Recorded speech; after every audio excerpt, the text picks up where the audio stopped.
Welcome to this classic edition of the Northeast Texas Game of the Week, featuring football, baseball, and basketball games of the high schools of Lamar County. We are digging back into our library spanning over 3 decades of high school sports to bring you some of the most exciting games of the past. We will be right back with this week's game.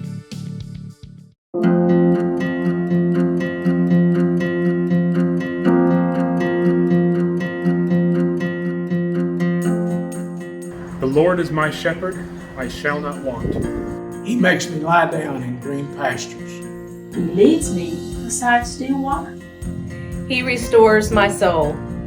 He leads me in the path of righteousness for his name's sake.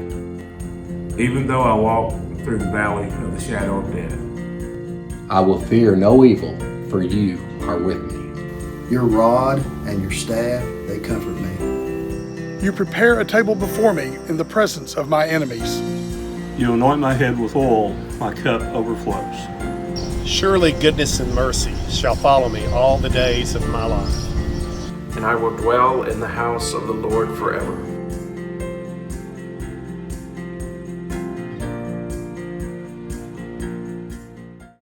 Hello everybody and welcome to Texarkana's Grimm Stadium, site of tonight's Northeast Texas Game of the Week between the North Lamar Panthers and the Texas High Tigers. I'm Greg Cunningham along with Joe Aguilar. And Joe, are you ready for some football on this Halloween night? Yes, sir, we are. The Goblins and Ghosts are out. Should be a big game tonight. Joe, let's talk about North Lamar a minute. They come in tonight into tonight's game 0-3 in district, 4-4 overall, but they've still got a lot to play for. Well, they do. Greg, the thing that would concern me more than anything else, North Lamar put a lot on the field last Friday night against Paris, and of course everybody's aware of the big crosstown rivalry that the Wildcats and Panthers have, and the Panthers came up short again last Friday night, and you hope that they didn't let their season end right then. You hope that they've realized they've got 2 games left and they're going to come out and give everything that they've got, and they're not ready to just get it over with and go through the motions here. They've still got a lot to play for, got an outside chance for a playoff position, but they need to do everything that they can to, if nothing else, play spoiler for the rest of the teams in the district. And, of course, there's some individual honors left to be attained, especially for leading rusher in district. That's right. You know, North Lamar's got a chance to set a little bit of history in the fact that they've got a chance to have both Shannon Bostic and Roy Allen to go over the 1,000-yard mark. That's quite an accomplishment in high school football today, and I'm sure both of these seniors will be trying very hard to do that. Roy Allen only needs 8 or 9 yards tonight to go over the 1,000-yard mark. Shannon Bostic only needs about 170 yards to go over the mark, so both of them could do that tonight very, very easily. And, Joe, isn't it ironic that the crosstown rivals could really use a North Lamar victory tonight? Well, that's very true. The city of Texarkana has been invaded by Paris tonight. The Panthers are here at Texas High. The Paris Wildcats are across town at LE, and there's no bigger fans in Northeast Texas of the North Lamar Panthers right now than the Paris Wildcats. They need some help, and they need to get it from the Panthers. Joe, let's talk about Texas High now. They come into tonight's game 3-5 overall, but have an impressive 3-0 record in district. They lead District 15-4A, of course. They approach the game a little differently than what we've seen in the past. Well, they're the surprise team in the district. There's no doubt about that. All the preseason polls that I saw had Texas High scraping the bottom of the district. Texas High played a very, very difficult non-conference schedule against teams like traditional rival Arkansas High, but they played Marshall, they played Carthage, played Denison, played Tyler Lee, and not only got beat by all of these teams, they were very soundly beaten by these teams. But district starts, they go into overtime with Liberty Ilo, get an overtime win. They're the only undefeated team in the district right now and in the driver's seat for the district championship. So they're tried and true and played a very tough non-district schedule, but they're ready to go when district starts. And Joe, they come in not so much 3 yards in a cloud of dust, but they can throw the ball. They can throw the ball. Josh Northcutt is their quarterback. Has 88 out of 170. Has completed 88 out of 178 for 940 yards. Quarterback in high school football today that can go for 1,000 yards is quite an accomplishment. So Texas High can throw the football. In fact, he leads his next closest opponent by over 190 yards. And here's the kickoff at Grimm Stadium. Shannon Bostic lets it fall before he gets control.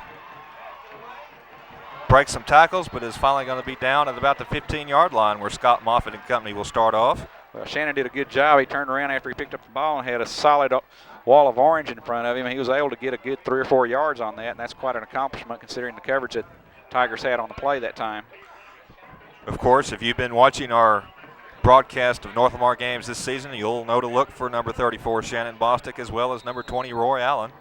And we might remind you, Shannon Bostic, before the season started, was the premier back in the district, but Roy Allen is the leading rusher on this team, and both of them can hurt you. You can't key on just one player. This will be Roy Allen on the first carry of the game. Gets across the line of scrimmage for maybe a couple.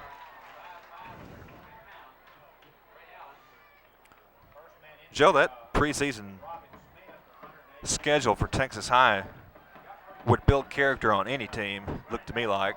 Well, it would. I know Denison scored 51 points on them, and that makes it awful difficult. But as long as you have good coaching and can keep the proper perspective on that, then and let your players know that you're getting ready for district, then you can pull that off, and Texas High has done a very nice job of doing that.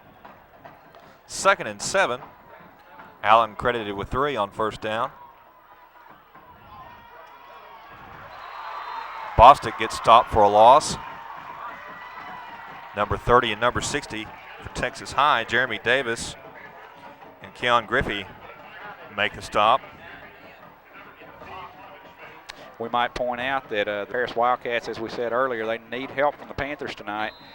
We might remind people that Texas High Tigers will be in Paris next Friday night at Noyes Stadium to face the Wildcats, and if the Panthers can pull off the upset here, Paris will have a chance for the playoffs. We might remind people also that North Lamar has historically played very well against Texas High. In fact, they beat the Tigers last year in Paris. 3rd and 10, loss of 3 for Bostic. He'll take the ball on the pitch, but he's met by a sea of orange jerseys and will bring up 4th down.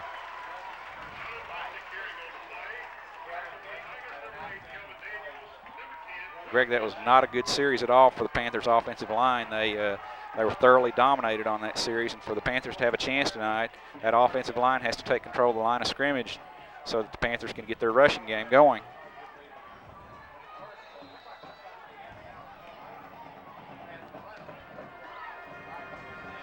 Spencer Cox. Michael Dupree set to kick off on the punt.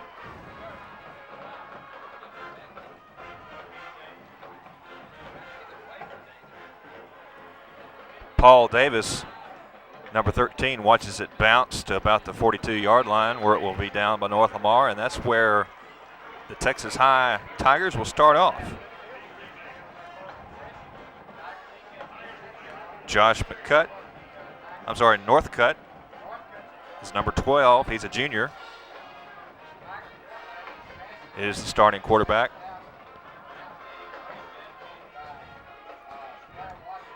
Want to mention that we're bringing this game to you in cooperation with KLFI TV Channel 35, Texarkana Sports.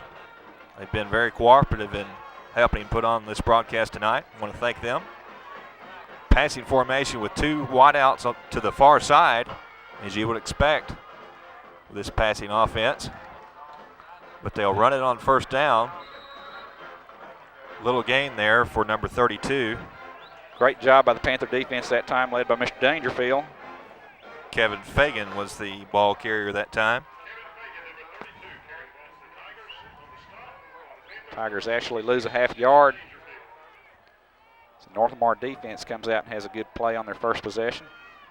Something we saw last week against Paris. Yes, they did. North Lamar needs to stay away from the mistakes they made last week. Fake the handoff to the fullback, and the quarterback keeps it. Greg, we might remind our audience, as we saw Northcutt slip there, this field looks to be in very bad shape, quite honestly. Looks like they might have had a game here last night even, but there's a lot of mud showing on that field. The footing does not look to be very good tonight. Awfully humid tonight, warm and humid. Yes, it is. Is often the case on Halloween night. 3 wideouts this time for Texas High.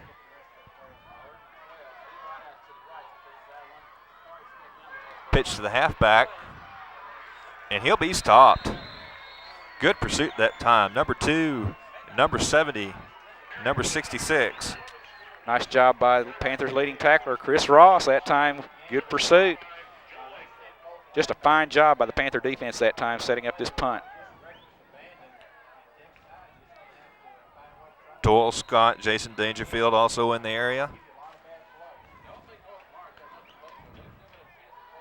Roy Allen.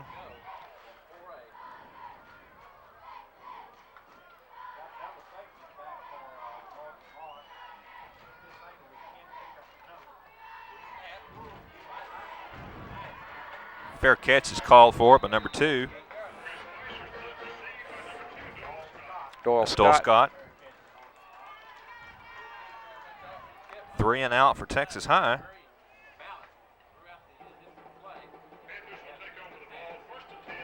Let's see if the Panther offensive line can take control of the line of scrimmage this time and get some positive yardage going. Appeared that first series, Greg, the Texas High was definitely stacked against the run. Let's see if the Panthers come out and try to loosen that defense up with a pass this time.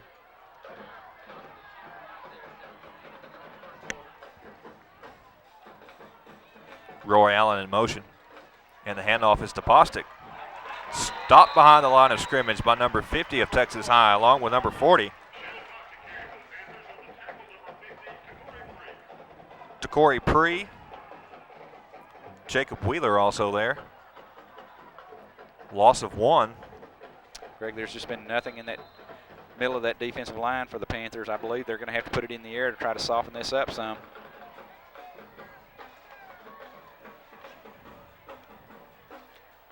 Lee Gillian checks in for the Panthers.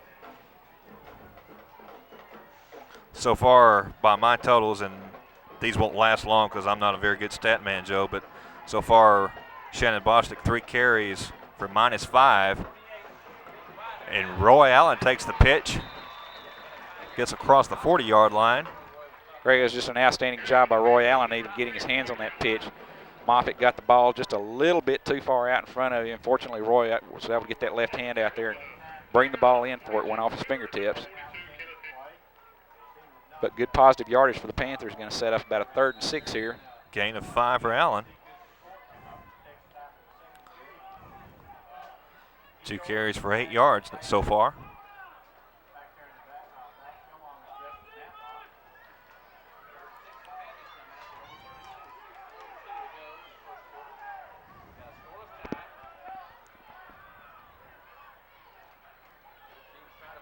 Bostic can't get around the corner. He slips down. Number 80 makes the stop for Texas High. That's Jackery Smith.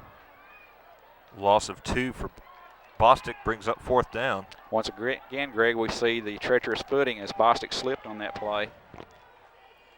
Greg, I believe the Panthers are going to have next possession. They're going to have to put the ball in the air. Texas High came up with 7 men on the line of scrimmage that time to try to stop that run. Well, in Van Hilbern's article in the Paris News Thursday, the Texas High coach mentioned wanting to stop both runners. Well, that'll be very difficult to do, to stop both of them. But if you do that, the only other thing that you can do offensively is to put the ball in the air. Reed Davis able to come up with the ball and get it on the 36-yard line.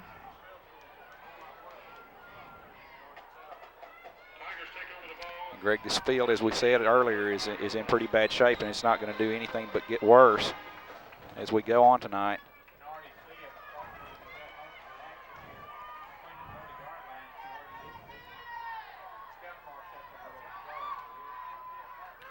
First throw of the ball game is complete.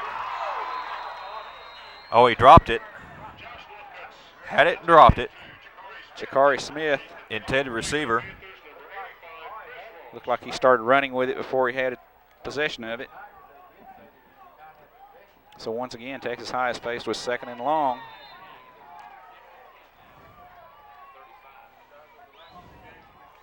That was a nice developing play for the Tigers that time.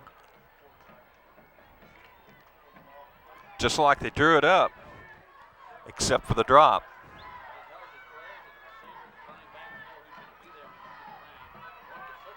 Option pitch is taken by number 11.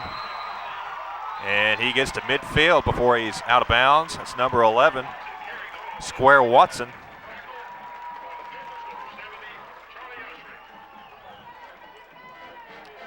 That time, Greg, Panthers had 8 men up on the line of scrimmage. Texas High still able to get outside and turn the corner.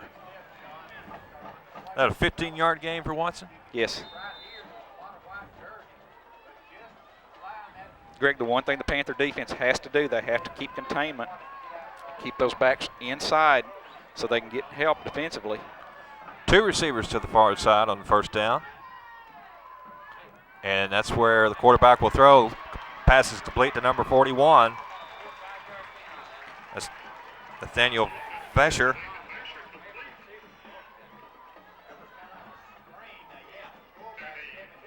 Gain of 5. Greg, the Tigers are starting to mix it up. Looks like they've got their butterflies out of their system now, and they're starting to get into their regular routine. Got a nice drive going here.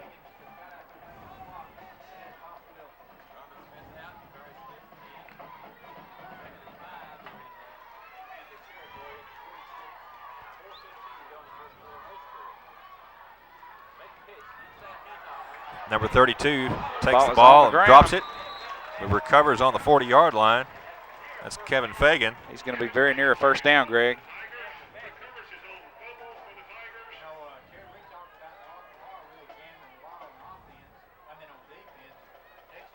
They're going to measure it, Joe, but it looks like the spot is good enough for the first down.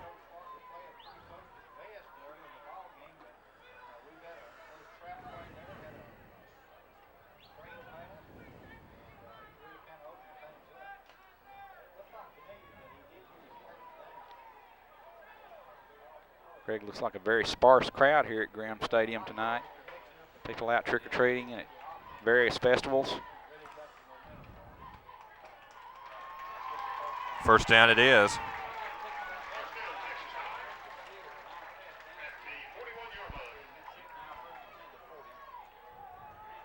Joe, I miss Bailey tonight. Miss Bailey. Bailey still fed us even though he didn't come. Brought some sandwiches with us. We appreciate that from our good friend Bailey Clemens. He's back home getting ready for PJC homecoming tomorrow night.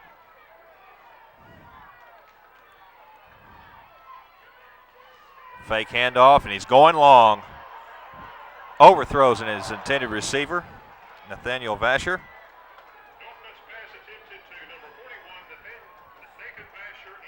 Three yards shorter, that was a touchdown, Joe. Yes, it was. Nice play action pass that time by Northcutt.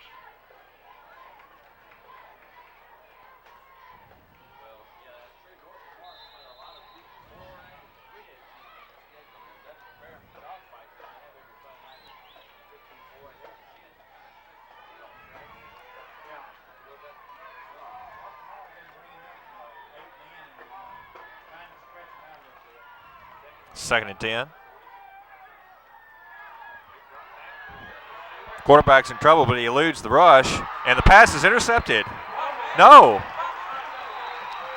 Intercepted and fumbled. I believe that will be the call. I believe we've got one of each there. The interception was set up by good pursuit by Jared Day that time. Hurried Northcutt into throwing the pass too soon.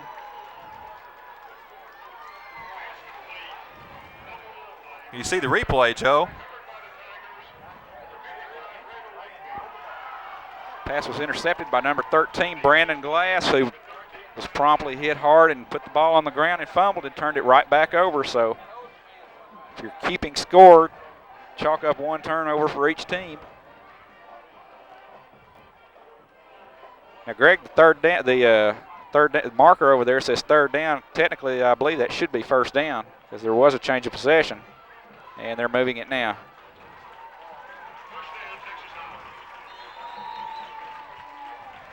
So when everything's said and done, Texas High has a 2-yard loss, but they have a first down. 3:24 left to play in the first quarter.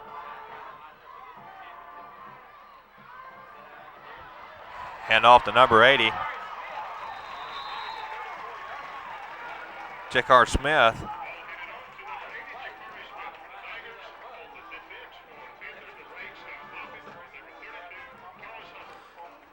Joe, we want to take a moment to mention tonight's sponsors on the FBC TV Game of the Week. Include First Baptist Church, St. Joseph's Hospital, KPLT AM and FM, and our old buddy Bailey Clements at Aramark Food and Catering Services, where you can contact Bailey at 782-0408. Second and short, and the handoff goes up the middle. Initial contact made by number 70, Charlie Usry. Greg, the Tiger offense is on the move. They've got it down to the North Lamar 26-yard line now.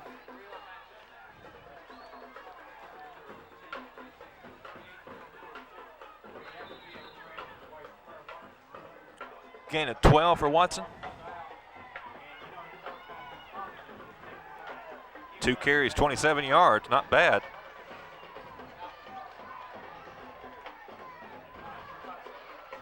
And off again.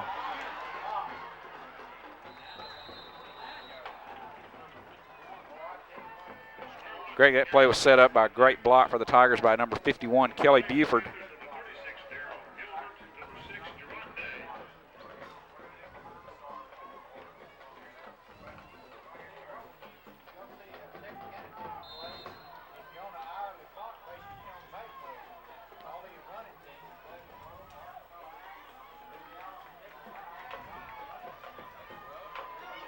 Greg, the Tigers have done a good job on this possession, mixing the play action pass and the run, keep the Panthers off balance.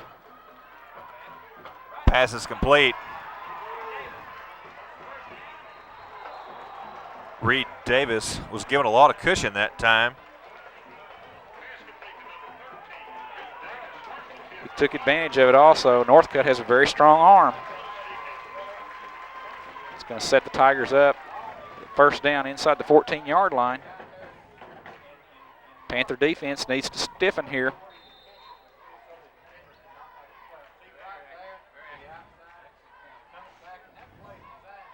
Quantus Jenkins on the coverage there, as you see on the replay.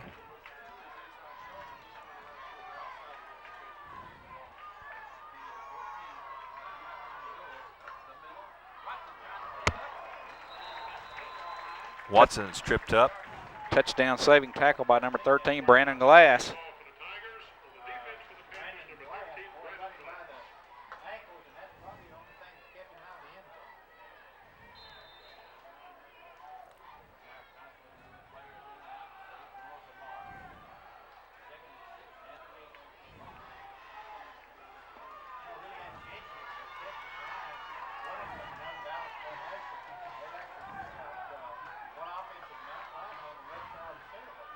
Watson again. Smells the goal line. Was dropped just short. Greg, the Texas High offensive line is winning the battle in the trenches on this possession.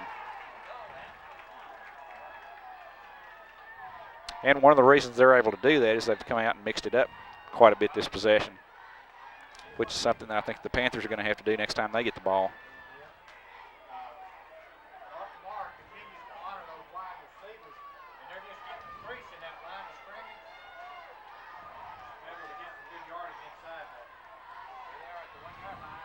Quarterback keeper is stopped.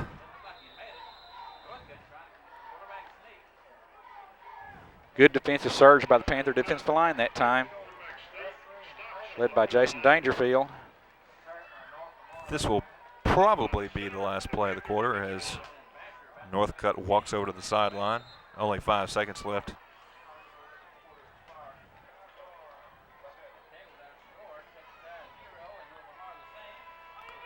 We'll be back in a moment at Grimm Stadium.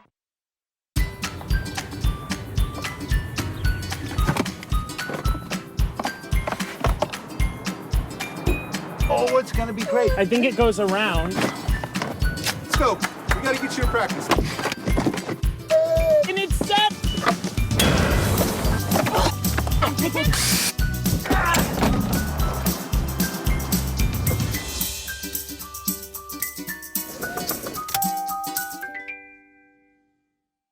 situation has the Texas High Tigers near the goal line, 2nd and 1. And it'll be 3rd and 1 as the North Lamar defense squares up and stops Watson. Great job by Charlie Usry and Shannon Bostic that time. Panthers start this quarter with their backs to their own goal line, but they've held on two successive snaps of the ball, stopping Square Watson.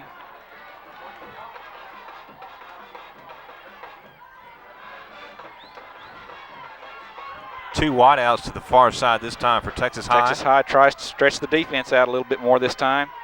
Watson again, and he will be stopped for a 3-yard loss. How about that, Joe? Outstanding job by the Panther defense.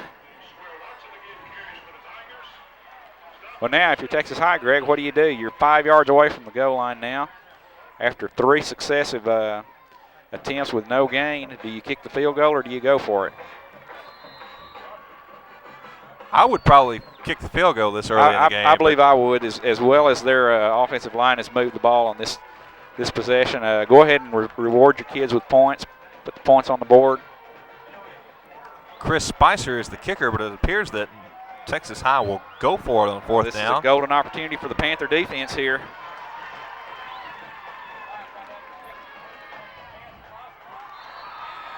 Incomplete. Good job. And the ball goes over on downs. Good goal line stand by the North Lamar Panthers. Kyle Percival, number 9 for the Panthers, got in and got good pressure on Northcutt, forcing him to throw the ball a little bit before he wanted to, before his receiver could get open. So the Panther defense has a very good character-building stand, that goal line stand this time. Let's see if the offense can come out and move the ball. Greg, one of the keys to the Panthers winning this game, their offense has to move the ball and keep the Tiger offense off the field. They've been very unsuccessful at doing that their first 2 possessions, but they need to get that running game going, and they're probably going to have to do that by throwing the ball. Now, they may not be able to here backed up against their own goal line. Only 96 yards from pay dirt is North Lamar. And Shannon Bostic takes the first carry.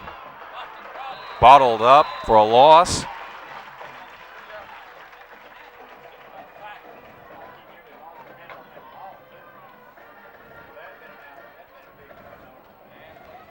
Well, the Panthers just having a hard time getting that running game going. Just seems like every time they snap it, it's a loss of 1 or no gain. Moffitt needs to get in that huddle and slap those offensive linemen upside the head and say, come on, guys, let's take it to them. 2nd and 11.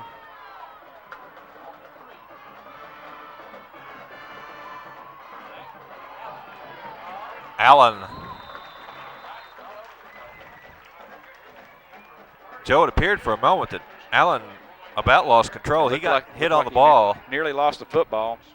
Greg, I'm very impressed with the Tiger defense. They're a very aggressive and attacking defense. Moffitt has not attempted a pass tonight, but as you alluded to, Joe, it's only a matter of time. Well, you hate to have to throw the ball in with that kind of field position. Coach Felty may be content to run a play here and punt the ball. Moffitt's going to call timeout, and they're going to go over and talk about it. Andy Fuller had to run out of bounds. Joe, I know your favorite coach of all time had a saying about throwing the football. Well, Darrell Royal, of course, he was the innovator of the wishbone offense and ran it very successfully, but Darrell Royal had a philosophy about throwing the football, and that was 3 things can happen when you throw the football, and 2 of them are bad. And that's very true. And if you can run the ball successfully, there's no need to throw the ball. But sometimes to be able to run the ball successfully, you have to throw the ball. And the Panthers are apparently staring that situation in the face here. It's just very difficult to do it when you're sitting down there on your own 5-yard line. Last thing they need to do is to make a mistake down there, have one of those 2 bad things happen.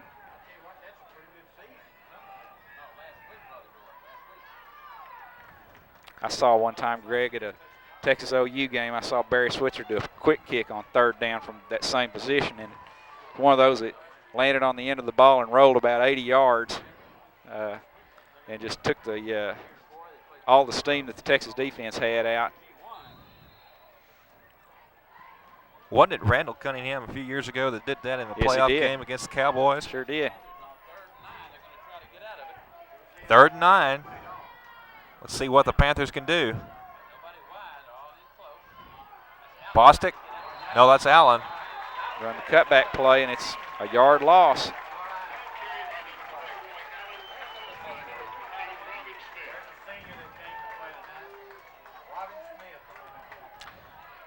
Three plays on that drive, Joe, for a total of -1 yard. Well, Panthers, I'm sure, are just more than anything just glad to get out of this. Hopefully they can get a good punt and get out of this hole that they're in. Dupree needs to get a good punt off here. Reed Davis, number 13. Tigers are sending 10. Davis calls for a fair catch on about the 38-yard line. Excellent field position for the Tigers. Nice punt by Michael Dupree, though. A lot of pressure coming at him. Good high coverage kick.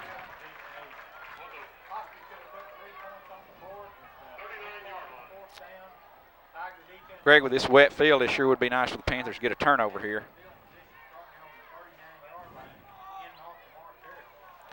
A mistake-free ball game so far, except for that one fumbled interception.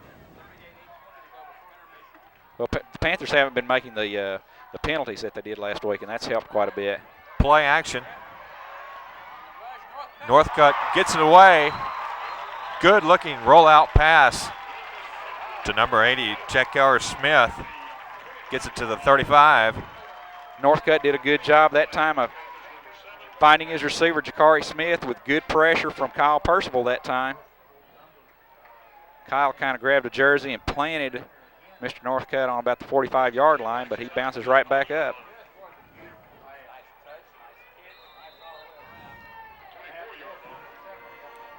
13-yard pass reception. And it's 1st and 10.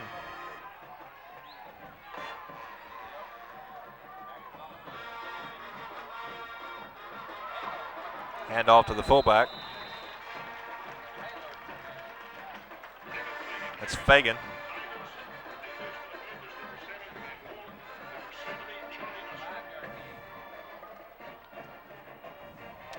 Tigers get a good 5 yards on 1st down.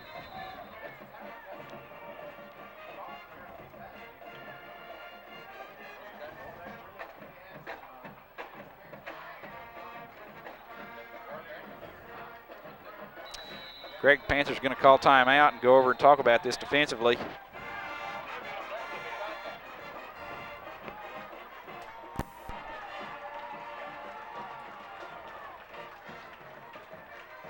.39 left to play in the first half. Greg, I understand they've got a big game going on in City of Sulphur Springs tonight, so big that they actually postponed Halloween, the city did. Moved it back to tomorrow night, November 1st, so that everybody could concentrate on the Sulphur Springs Mount Pleasant game. You know, I've heard of several Texas towns doing that where Halloween is falling on Friday. They've either moved it up a day or postponed it a day. Well, that's one of the nice little advantages you have for having one primary school in a county like that.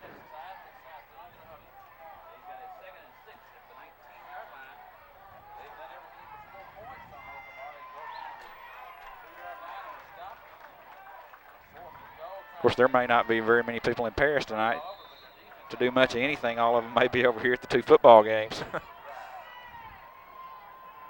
2nd and 6. 3 wideouts this time for Texas High. Movement on the line, and there will be a flag, the first flag of the game. I believe the Northmore came across the line and did make contact that time. We're going to have a 5-yard penalty against the Panthers. Greg, while we're thinking about it, we'd like to invite everyone to come and join us for Sunday School and Worship Sunday morning, First Baptist Church. We're going to have the privilege of having Dr. Bill Pinson in the pulpit while Dr. Sid is on vacation. He is the head of the Baptist General Convention of Texas, and if you haven't heard Dr. Pinson preach, it'll be quite a privilege. So come and join us for worship at 10:30 Sunday morning at First Baptist Church.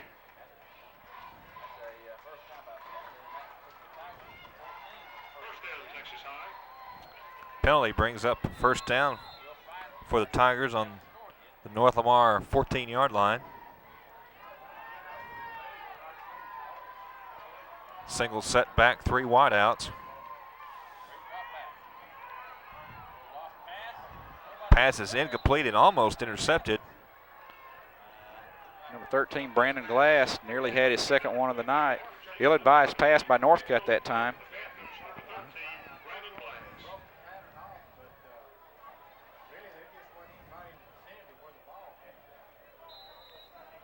Joe, I have Northcutt counted for 3 of 7 so far in the passing department. And I'll repeat, I miss Bailey. Yes. 2nd and 10. Good pressure by the Screen Panthers. out Set up to Watson. Well, touchdown. Well, number 2, Doyle Scott, can put the moves on. He can pick up his jockstrap about the 10-yard line because Watson faked him out of it. Nice move by Square Watson that time. Scott had containment on him, but Watson put that little move on him, and it was like grasping for air. Watch this move here, folks. Slick field didn't help Doyle in that position. Lost his footing. Chris Spicer on to attempt the extra point with a hold of Brad Vinson. It's good. At Texas High have a 7-0 lead. Good field position on that drive certainly helped, Joe. Yes, it did. It sure did. The Panthers did a good job on their goal line stand. Unable to move the ball and only able to punt the ball out to about the 35-yard line, and Texas High was still able to move the ball and get 7 points out of the drive before it was all said and done.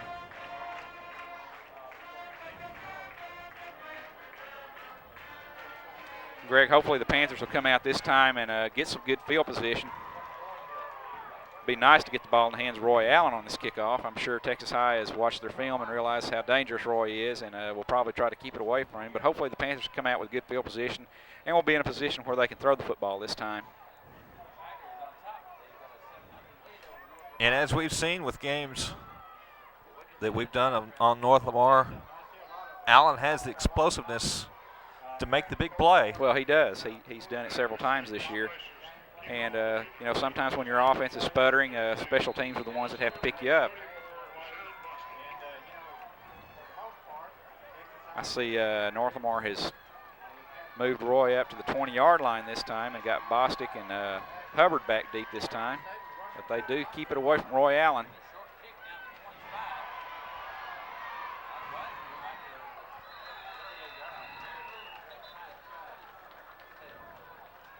That was Doyle Scott bringing the kickoff out to the 37-yard line for the Panthers. And the Panthers had their best field position of the night so far.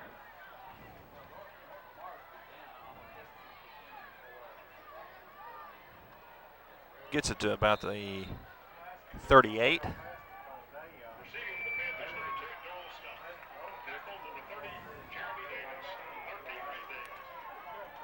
Lee Gillian split out to the near side. And Moffitt wants to throw. Complete over the middle. Good looking pass that time, Joe, to number 18, Derek Crawford. Good job by Moffitt that time. He got decked after he threw the pass, but good strong pass, and that's what the Panthers have been needing to do, come out and throw on first down to loosen this defense up. 24-yard pass play. Well, it's pretty obvious the Panthers were going to have to throw because the running game has just been shut down completely. Let's see if it opens it up some now in this possession. If Bailey were here, he would correct me. That's a 19-yard pass play. Still good enough for a first down.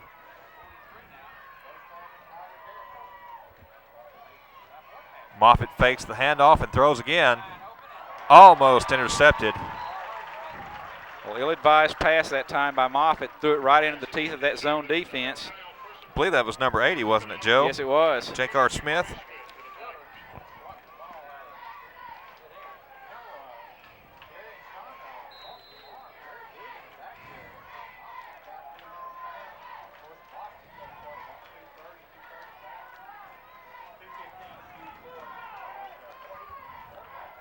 2nd and 10. Everybody up in the box for North Lamar. And the pitch goes to number 32, and he gets around the corner, Joe. Tavares Hubbard able to get the corner for the Panthers that time. Move the ball down to the 14-yard line. Nathaniel Vesher gets him by the shoestrings, but not before a sizable gain for North Lamar down to the 14-yard line. You'll see the replay, Joe. Good blocking inside, and he bounces out to the outside.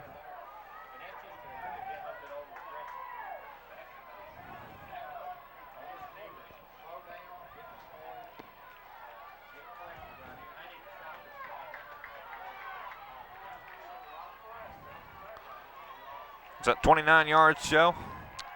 I couldn't tell you. We think it is. Allen up the middle, good yardage.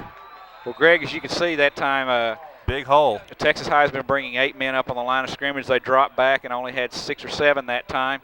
And when that happens, you can run the football much better. Texas High is having to respect the pass a little bit more now. 9-yard gain for the Panthers on first down. Tommy Felty will take that all night long.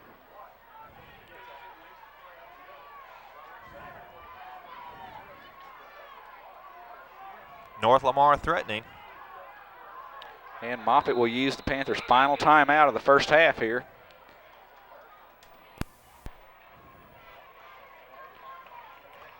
Well, Greg, with that timeout, with 5:23 left in the quarter still, North Lamar is definitely going to have to get the ball in the end zone this time because they will not be able to stop the clock on any future possession in this half.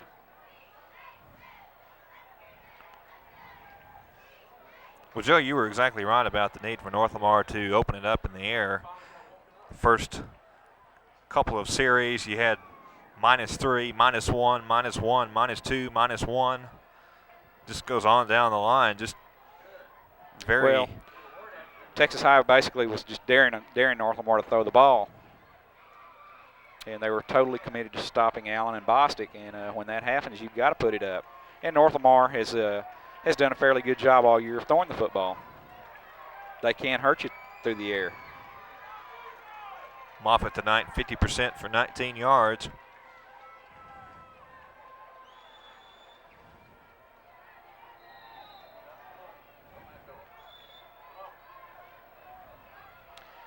Let's be aware that Shannon Bostic is the leading receiver for the Panthers coming out of the backfield. Texas High is coming back up on the line of scrimmage, showing blitz here. Allen with blockers in front. Roy Allen will score for the Panthers. Touchdown.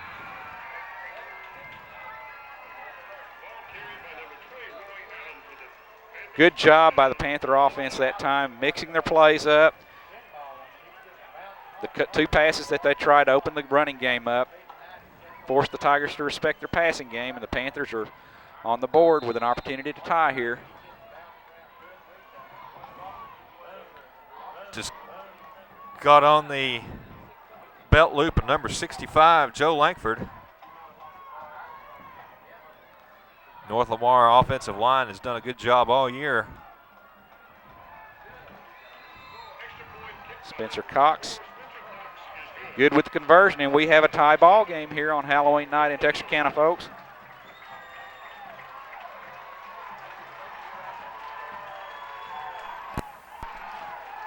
Joe, talking about that offensive line of North Lamar, let me give you their names. Joey Brooks, Jason Dangerfield, Timmy Collins, Bo Goins, and Joe Langford. Of course, Langford, the one that Allen followed into the end zone on that touchdown.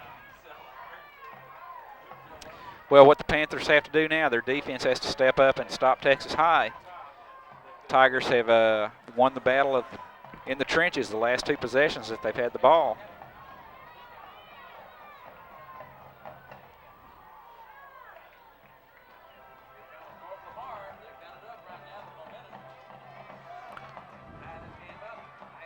.5:17 left to play in the first half. Want to thank KL AFI TV Channel 35, Texarkana Sports, for their cooperation in bringing you tonight's Northeast Texas Game of the Week.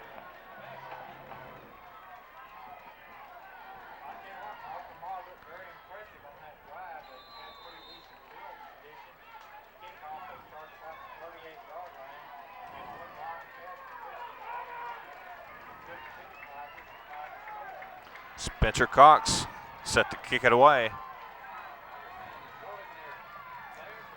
Little squibber goes like a bouncing ball and finally gets to number 31. That's Chris Spicer. He's the kicker for Texas High. Bounced off the legs of number 8, Kelvin Daniels, excuse me.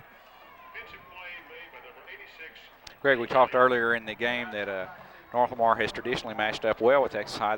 Texas High is the only team in the district that North Lamar has beaten twice. I believe I see a flag on the play, Greg, over on the 20-yard line. Officials are talking it over. But the Panthers and Tigers have matched up well in the past. North Lamar's always played them tough. As we said earlier, they won the game in Paris last year and have come over here and won a game before.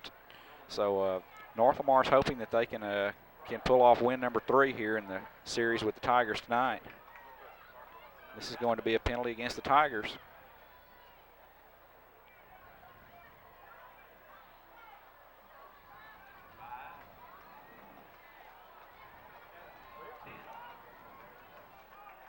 Backs them up to the 15-yard line.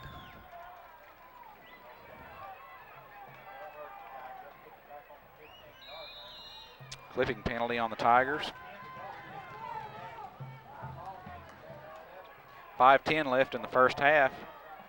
Panther defense needs to stiffen here and keep Texas High out of the end zone. Pitches to Watson. He'll be across the 30. Well, that's a very impressive run by Square Watson that time, because Jason Dangerfield got in that backfield in a hurry and had Northcutt wrapped up before he knew what had hit him, but he was still able to get the pitch out to Watson.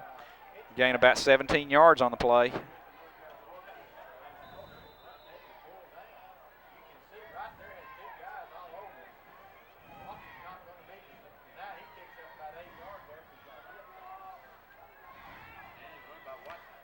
Joe, that was, as you saw in the replay, good running after the first contact, too, by Watson. Yes, he's a big, strong runner.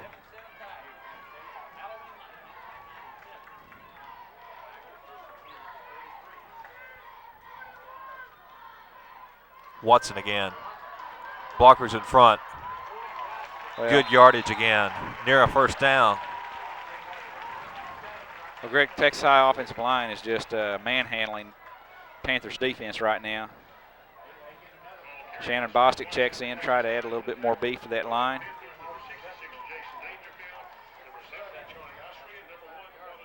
Scott Moffitt checks out.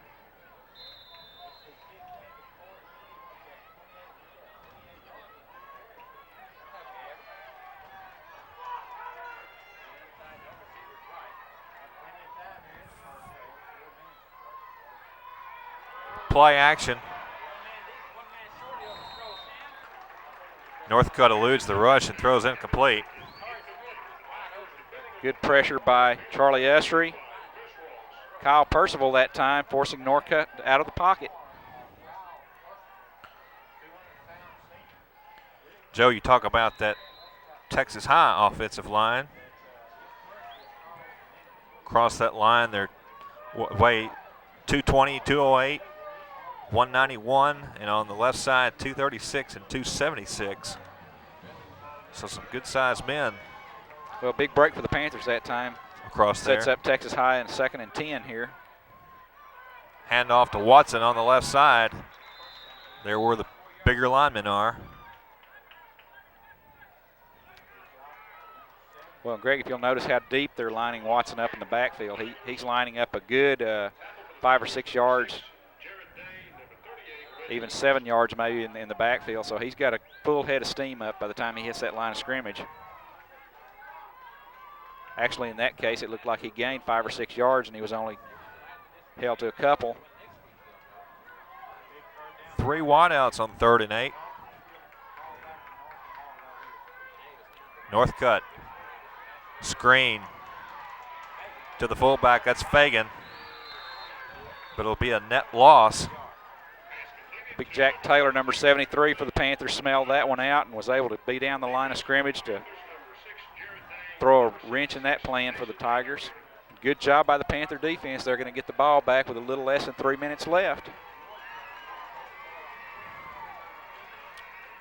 Roy Allen and Doyle Scott drop back deep for the Panthers. Let's hopefully that Roy can get his hands on this one and get a good return for the Panthers. Bad snap. Big snap break is for the Panthers, overthrown. but there's no rush. Allen calls for a fair catch near the 30-yard line. Joe, doesn't that make you sick as a coach? Yes, you got the return on, nobody rushing. Ball snapped 5 yards over the kicker's head, and there's nobody back there to pressure him. Good job by the punter, kept his composure, picked the ball up, still got a nice punt off. Very good on that punter's. With all that time, North Lamar was still only able to get one person back there to put any kind of pressure at all on the kicker. And he needed another 5 yards. Yes, he did. Anyhow, North Lamar finds themselves on the 30-yard line, on their own 30-yard line, 1st and 10. Pitch to Allen. Gets a couple on the left side.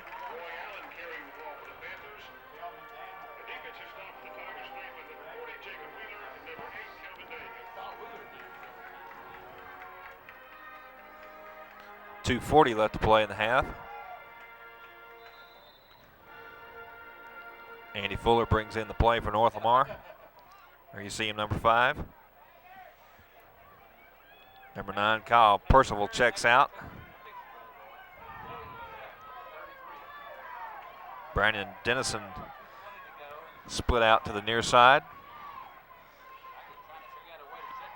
Fake handoff, and Moffitt wants to throw long. Overthrows his intended receiver, number 15, Justin Weidman. That had Weidman turned around and inside out and way long. Tigers had dropped back into his own defense that time and had that play well covered. Greg, the Panthers have not thrown to Bostic coming out of the backfield tonight. Of course, he's their leading receiver by more than 150 yards. Yes, he is. Over 200 on the season in yardage.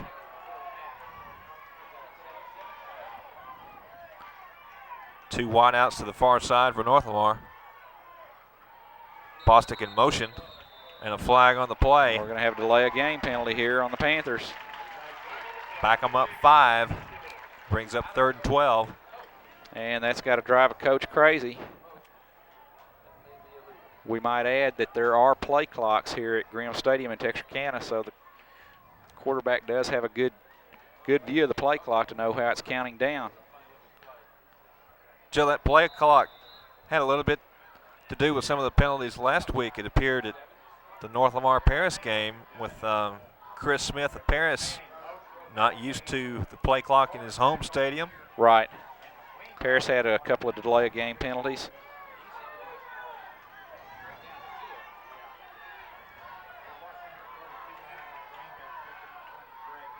One wide out to the far side. Hubbard. He's got some running room. He's got a foot race with number 41.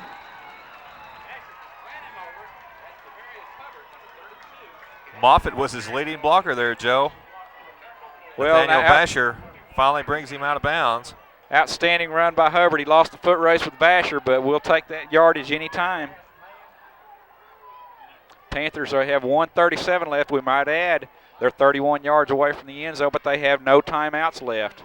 Now what the Panthers need to do here is they send the play in. They need to call 2 plays and get up to that line of scrimmage as quickly as they can after this play to call that second play. You saw Moffitt there. He just didn't have a chance to make that block. He was outrun, but he was down there giving an effort nonetheless. And it's first down for Roy Allen, but he's stopped for a loss. Outstanding play for the Tigers by number 63, Kenneth Gibson. Now the clock is running. Panthers need to get up to the line of scrimmage and call a play here.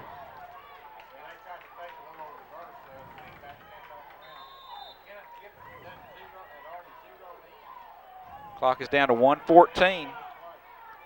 Panthers still need another 10 or 15 yards to get in good field position for Spencer Cox, and we might add the field is wet. That will be a factor in kicking a field goal. Moffitt fakes the handoff, and he'll be sacked. Well, and the clock continues to run. That is the last thing Scott Moffitt needed to happen, is to take a loss like that. Going to really put the pressure on the Panthers. They're going to be faced with a 3rd and 20 now. 49 seconds to go. Texas High calls timeout. Greg, that's a big advantage for the Panthers in that Texas High called timeout to stop the clock. Tommy Felty saying thank you very much. Yes, he is.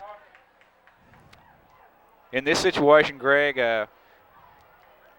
Panthers probably aren't as worried about getting the first down as they are as getting about 15 yards to try to set up a field goal. Spencer Cox has a very strong leg. Actually, they probably need about 20 yards. They're going to need probably to get close to that first down marker to have a shot at the field goal. If they were to get a first down at the 20-yard line, they'd be looking at a 37-yard field goal. And Spencer, of course, has the legs to do that. However, with the field as wet as it is, I'm sure that would be pushing his limit on a wet surface.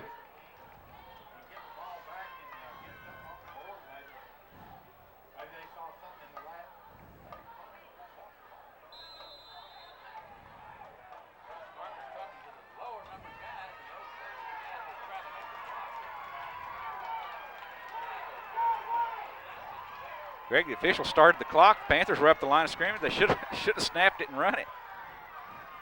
Moffitt wants to throw. Double pumps.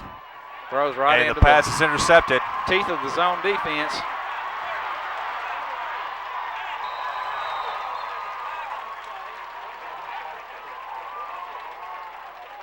Nice tackle by Roy Allen, number 20. We have a flag on the play.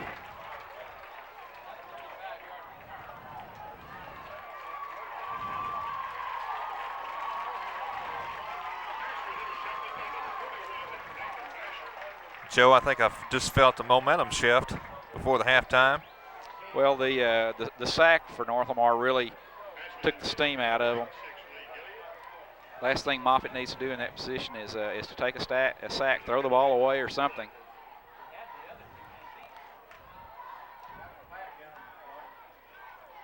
Lee Gillian was the intended receiver for North Lamar, and Nathaniel Vasher, we've called his name a few times in the defensive backfield for Texas High, makes the interception and gets a good return.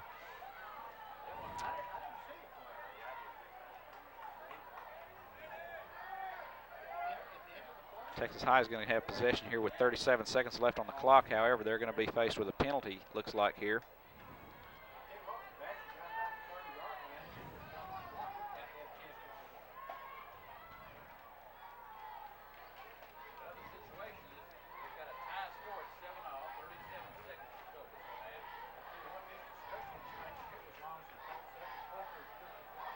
Greg, officials are having a long, drawn-out talk about this.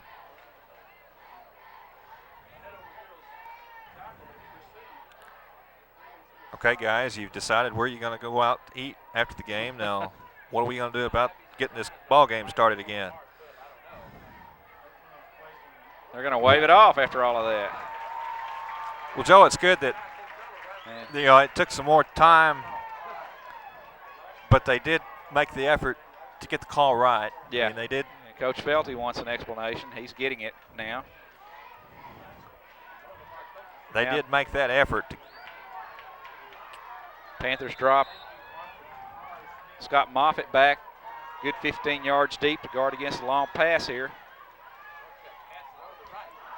Through the hands of number 22.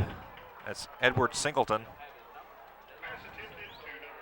Well, it's a good thing that went through Singleton's hands because Quantas Jenkins was still backpedaling and had not seen the ball thrown yet.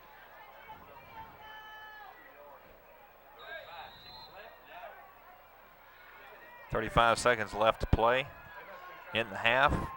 Be sure to stay tuned with us on FBC TV 16 Sports. We'll bring you the halftime entertainment.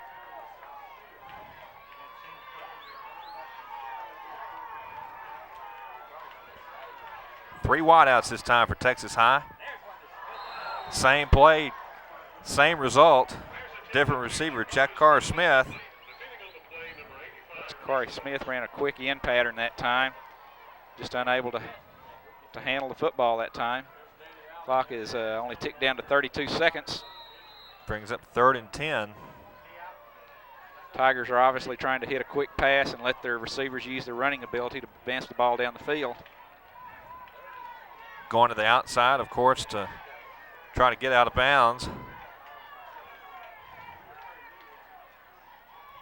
Fake that way again, but they go long, and it's overthrown. Reed Davis wanted a pushing call, but didn't get it. Good job by Quantus Jenkins that time. Also Scott Moffitt on the coverage. Scoreboard tells the story. Tie ball game with 27 seconds left until half. Set up a 4th and 10 for the Tigers. I'm sure they're going to try to go for it here with only 27 seconds left in the half.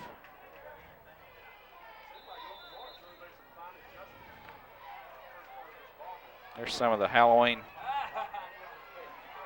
visitors here at Graham Stadium in Texarkana.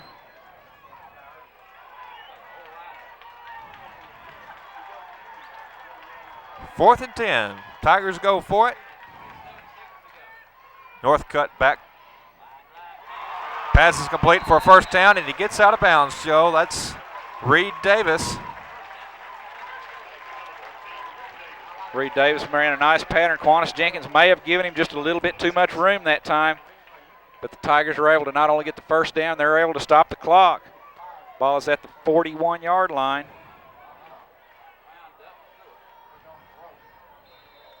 Nice pass by Northcutt that time, Greg.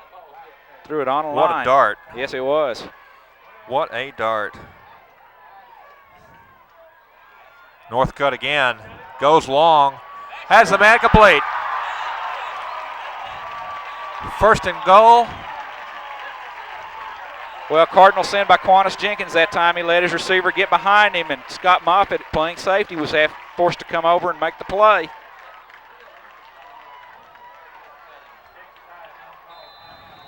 Texas High calls timeout with 15 seconds left on the clock. Ball is down on the 9-yard line now. This is a good opportunity for the Panthers to come over and talk about it. They need to have a stop here.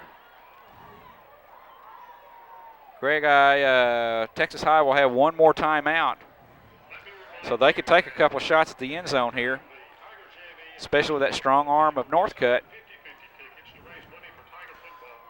Was that Vasher? Yes, it was. Already has an interception tonight. He's quite a player. Just a sophomore, 150 pounds. He's been very impressive, got good hands.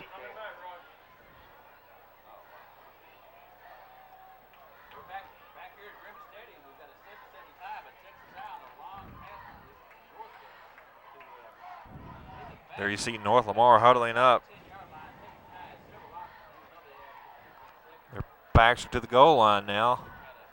Well, we see, we talked about Quantus Jenkins a minute ago giving a little bit too much cushion, and he caught the pass in front of him. He may have gotten on him a little too close that time, and he was burned behind, so Quantus has kind of found himself in a no-win situation.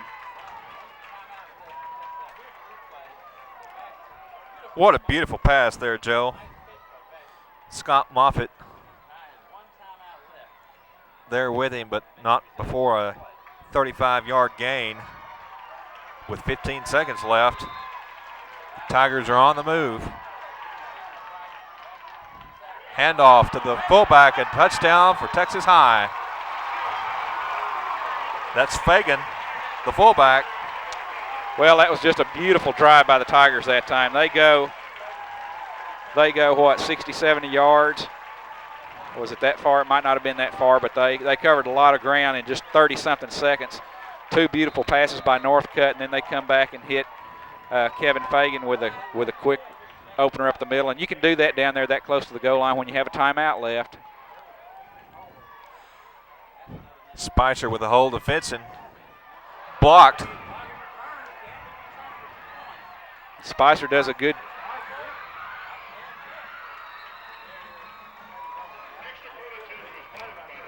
Well, Vincent Greg almost didn't come up with that snap, Joe. It almost went through his hands. Yeah, he did a good job just to get it down, but the Panthers had such a bright outlook going into the locker room just 30-something seconds ago, and then they find themselves down 6 points here. However, they can take some consolation in that they were able to get in and block the kick. So they're only down 6. But Texas High has showed a very balanced offensive attack tonight. And Northcutt has been very impressive with that strong arm of his.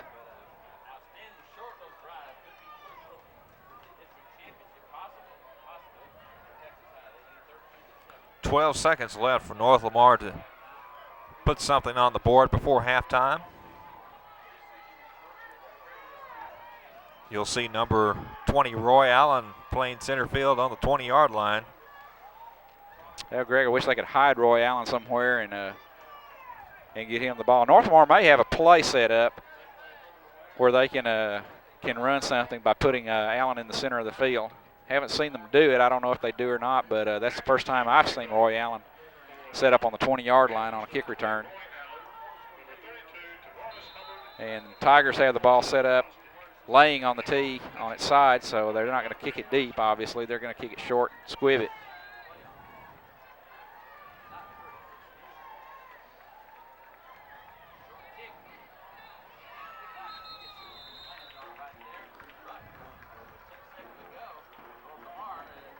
Number 58 for North Lamar takes it and gets down with it. That's Kevin Bennett. Kickoff took 2 seconds. Now we have 10 seconds left to play in the half. Well, Greg, I'm surprised the Panthers haven't thrown the ball into Bostic coming out of the backfield. They've been very successful doing that all year. I'm sure we'll see it in the second half, though. 2 wide outs to the far side. Handoff on the draw to Bostic. Good yardage. Well, the Tigers that time had 4 men back deep, 20 yards deep to guard against the long play. They're perfectly willing to let North Lamar have that yardage. Panthers coming up the line of scrimmage quickly. There's only 2 seconds left, though. Moffitt will try to get a snap off.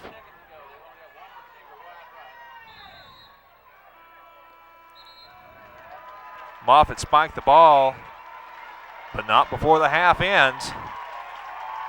We're our score at halftime. No. The officials Moffitt pleaded his case, and evidently the appeal worked. Moffitt needs to go to law school. He did a good job of talking the officials into that one. Spiked the ball. He's going to get one more shot at it.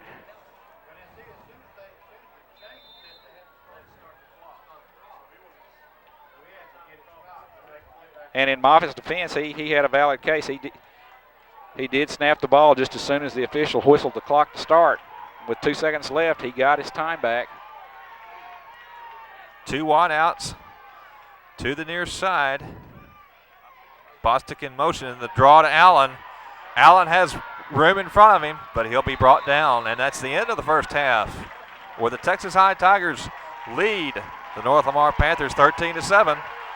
Stay tuned for our halftime entertainment.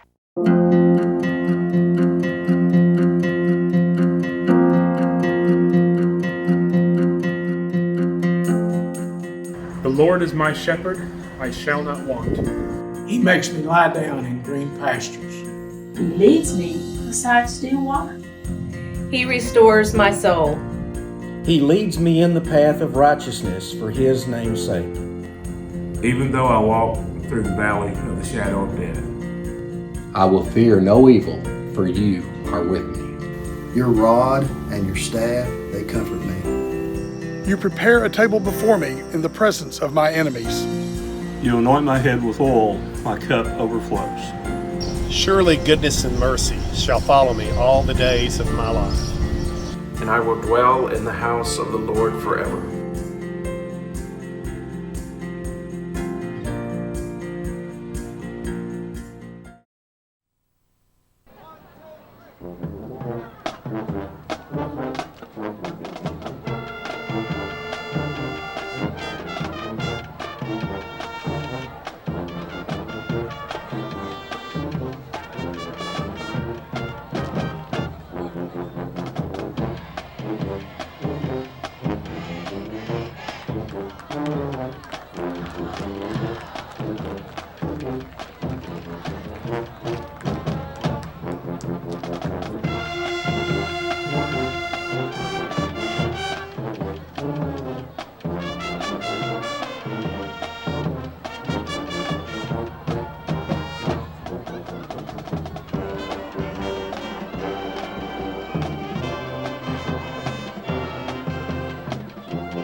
representing North Lamar Panther Band, performing their 1997 contest show.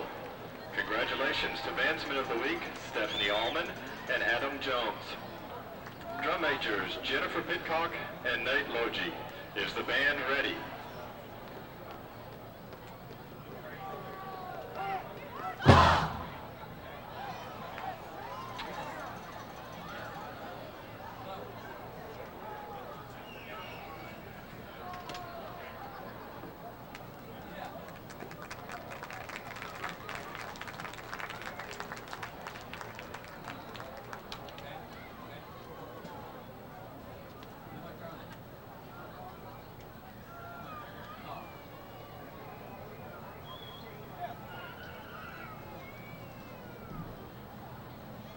And now, here they are, the North Lamar Panther Band.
Dedicated to living and facing life, entitled Storm Works, written by Stephen Malelo.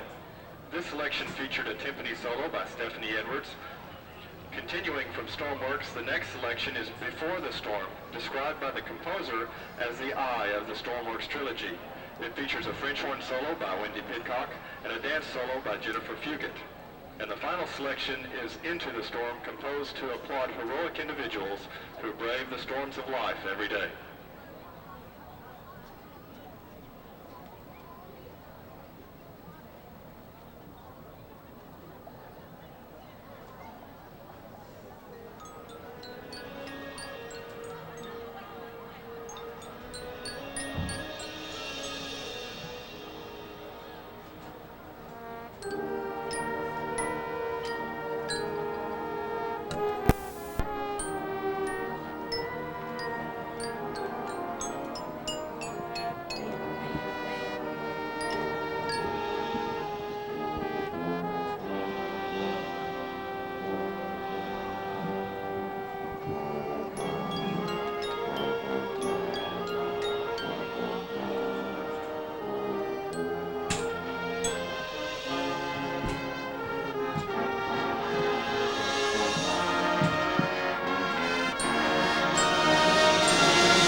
I had to pack up all my things.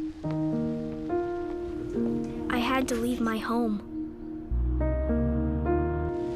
And I never knew where I was going next. It felt like I never even had a say.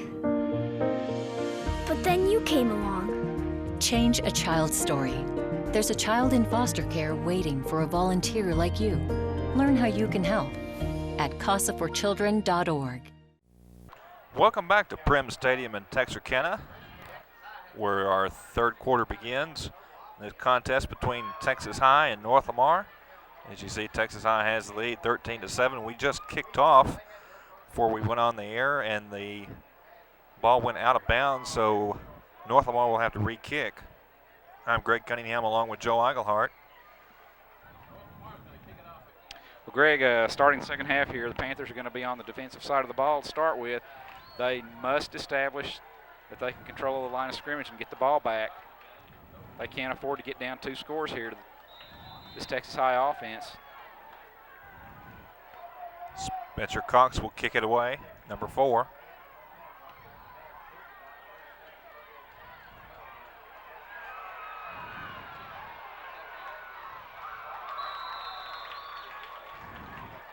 The number 41 for Texas High, Joe, is quite an athlete. That's yes, he is.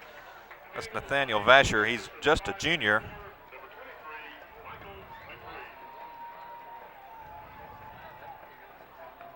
Defensive back, made an interception already in this game.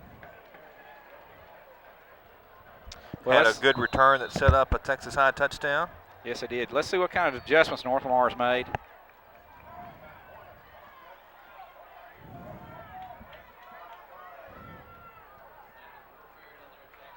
Handoff to Fagan.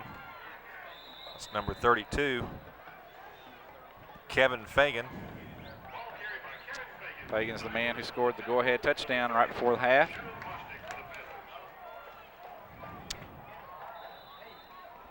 Greg, we might remind our audience that 2 weeks ago, as the Panthers were here in Texarkana playing LE, they were down in the second half and were able to come back and pull that one out for a win before it was momentarily taken away with the forfeit. Fagan, like a bull, across the 40-yard line. Fagan looked like a big cat with a blade on him that time, running over people.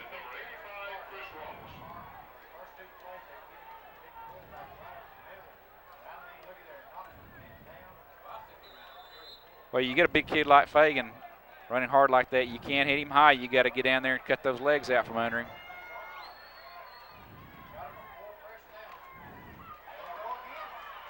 He'll take it again to the 45-yard line.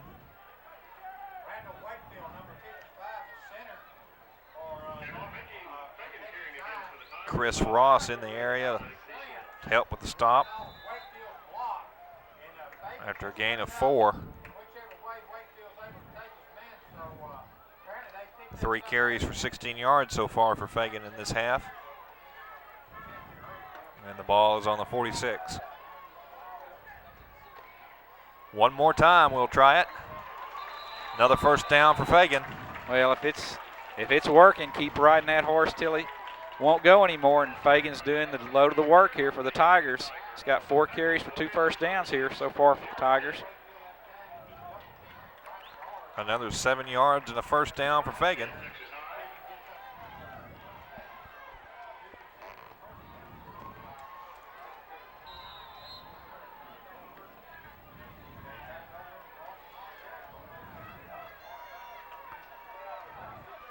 High formation again for Texas High. Fake it to Fagan. Northcutt keeps it for not much gain there.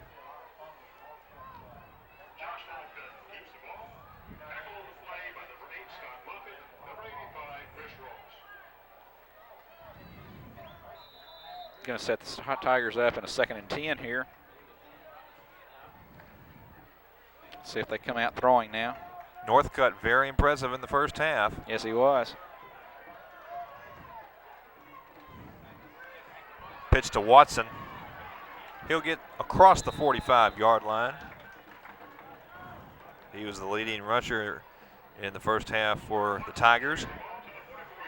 Gets 2 on that carry. Well, now that the Panthers have stopped the rush, they've got to face the arm of Mr. Northcutt here. Northcutt just a junior.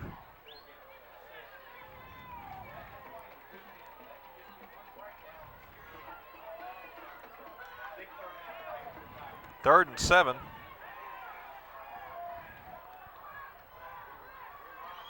Ball is on the ground. Panthers say they have it, and they do. Big break for the Panthers here as they will take over possession here on their own 46-yard line. Northcutt was not able to come up with the exchange from center that time.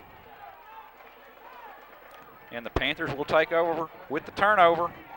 Well, Joe, just as soon as Texas High quit handing off to Fagan, they started bogging down.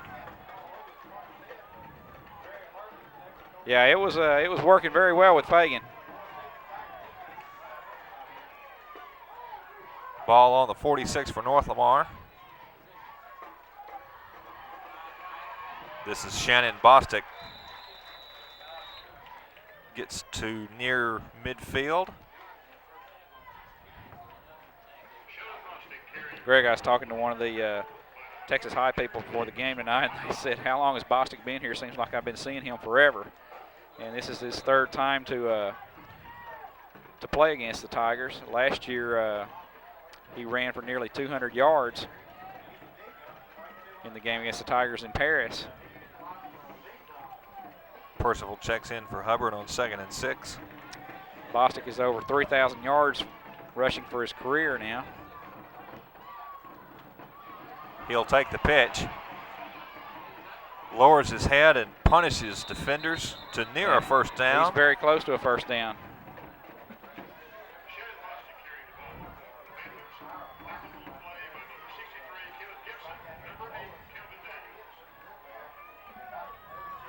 Shannon has 16 touchdowns on the year. He's close enough for a measurement. Joe, I understand we had a score come in from across town. Liberty Ilo ahead of Paris 21-13. I'm assuming that's near halftime at that game. Well, halftime situation with the Paris Wildcats looked very grim with the Panthers losing and themselves losing also. About a half foot short, according to the referee.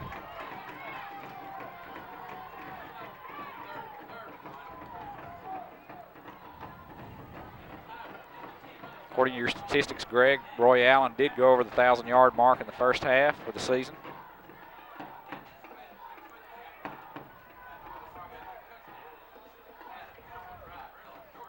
Get to share those very unofficial, very un-Bailey Clement-like statistics with you here in a moment.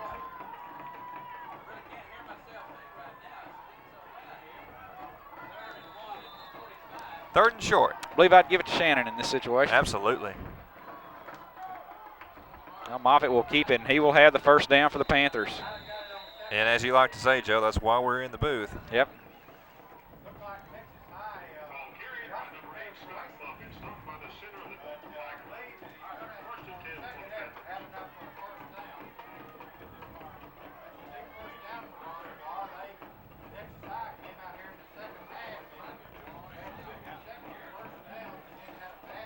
Want to thank KLFI TV Channel 35 Texarkana Sports for their cooperation in bringing you tonight's FBC TV Sports Game of the Week. Been very helpful.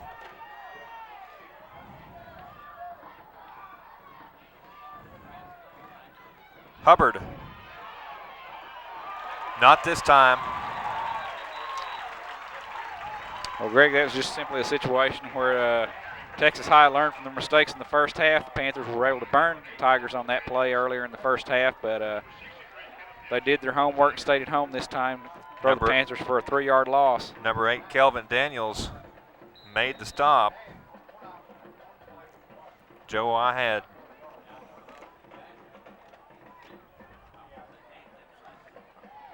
Hubbard 2 carries for 66 yards. Of course, that's unofficial.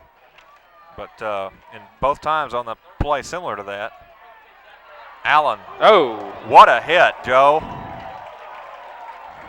That number 8 was there again, Kelvin Daniels. And Roy Allen got a rude introduction to this man.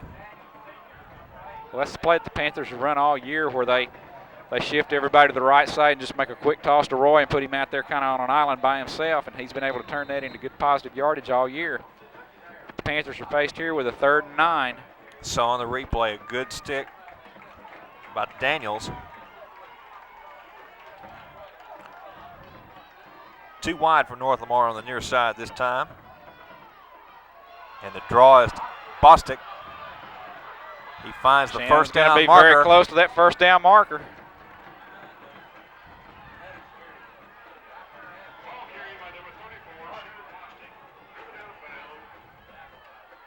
Saw North Lamar coach pointing where he thought the spot should be. Well, and I believe we got the wrong, I believe the officials used the wrong foot to mark it there, because it looks like they may be short. You can see on the replay, Bostic had that first down marker sniffed out. But they're going to mark him just short. Panthers are going to be faced with a 4th down and inches here. Earlier on this same drive, Moffitt kept it himself. Let's see if he does it again.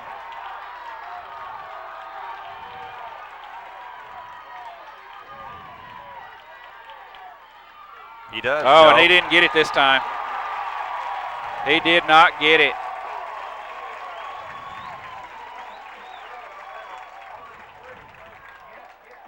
Scott looked like he tried to pick his hole, and just as soon as he went for that hole, Texas High plugged it up. And Joe, just what kind of wind does that take out of the sails? It's a big momentum booster. Moffitt's hearing it from the coaching staff over there now as he comes off the field. but had good field position, had a good drive going, needed that extra set of downs.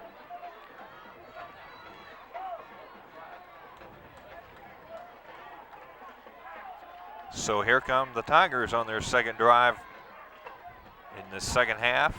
Greg, it really hurts when you can't get fourth down in just a few inches. Oh, good play by the Panther defense that time, led once again by number 6. Jared Day, leading tackler for the Panthers.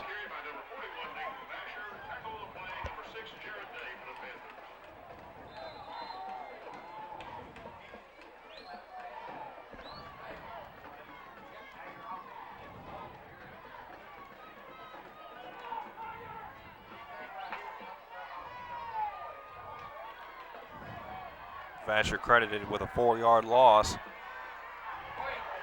Oh, he's got all in the hands, Joe, of number 80, Jakar Smith. Well, Jakari Smith had his man beat. Northcutt on that particular pass should have laid it out there and let him run under it because he underthrew him. And if he throws it out there, he's got a good chance for 6 points. Of course, Jakari got his hands on it anyway and dropped it. He's taking that long walk back to the huddle now. You see, he had 2 or 3 chances and just bobbled it and couldn't come up with the handle. Well, the Panther defender that time fell down on the play. As we said in the first half, the field is in very poor shape. 3rd and 14 for the Tigers. And Northcutt drops back to pass. Fires complete for a first down. Reed Davis.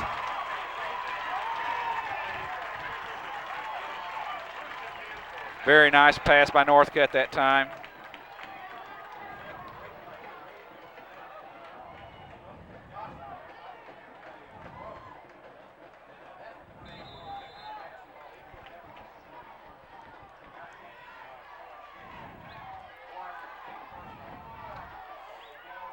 Joe, that's not the first dart that Northcutt has thrown tonight. No, it's not. He's been very impressive tonight for a junior. Movement on the line, and there'll be a flag. Jason Dangerfield jumps offside and makes contact.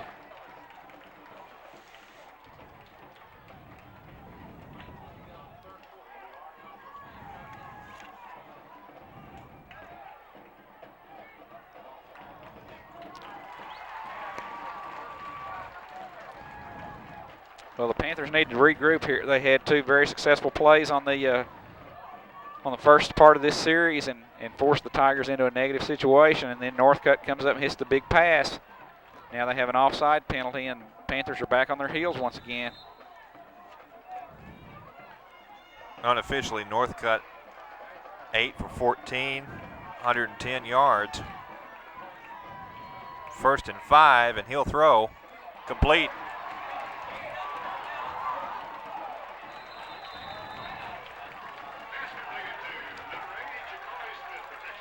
Jakari Smith there. Well, Michael Dupree fell down once again, allowing Jakari to get open.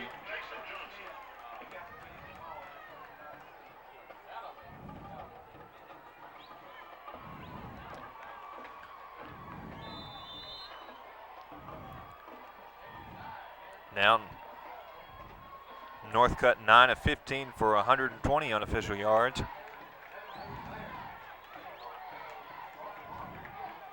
.60% completion percentage. Well, busted play. Northcutt looked to give the ball to Watson, and Watson had taken off on a sweep. Big break for the Panthers there. The Panthers have to hold this time. Greg, I don't believe the Panthers can get down 2 scores. Clock is down to 3:25 left in the third quarter rather.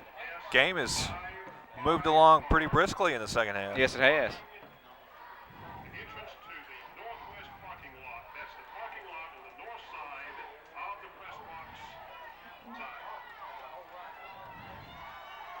Second and 12 for the Tigers. Hand off to Fagan. Well, they gave it to that bulldozer again, didn't they? He can really move the pile.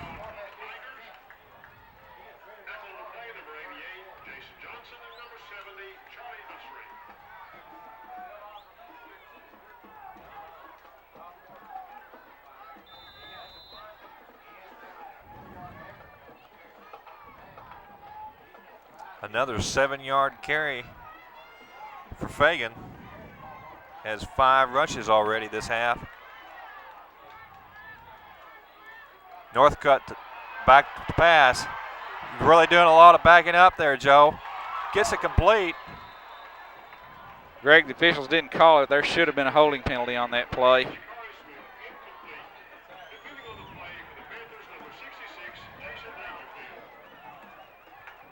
Northcutt slow to get up. Walking off a big lick after he got the ball away.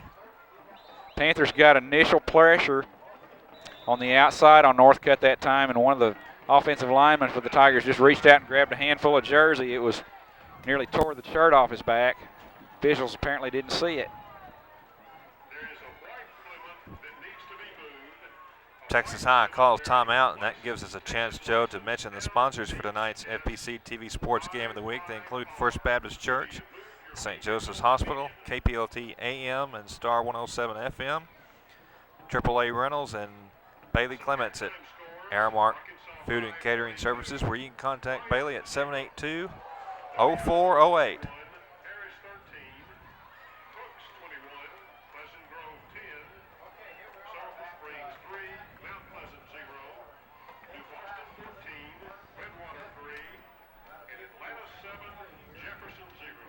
And Joe, did I mention that I missed Bailey tonight? Yes, you did. Greg, this is a very important timeout for the Panthers. They need to hold here.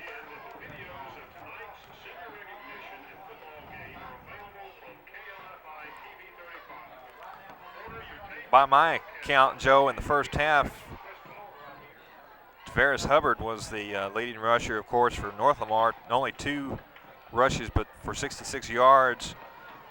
Roy Allen 8 for 24, Bostic 6 for 7, and Moffitt 1 of 3 passing for 19 yards.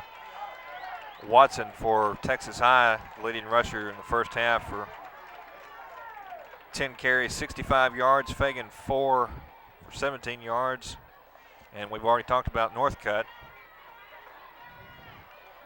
Joe, there might be a future in college for him if he continues to improve. And well, I don't know. He doesn't look like he's very tall. He looks like he's kind of short, so I don't know if he'd have a shot at Division I school, but I'm sure there'd be a scholarship waiting for him somewhere. Ball is on the ground, and North Lamar has it. Panthers dodge another big bullet there. Chris Ross gets the fumble, and that's the second turnover on fumbles for Texas High this half. And if you're Coach Tommy Felty, you really want to capitalize on this one, Joe. Yeah, they do. They need to come down and get some points. 2:15 left in the third quarter.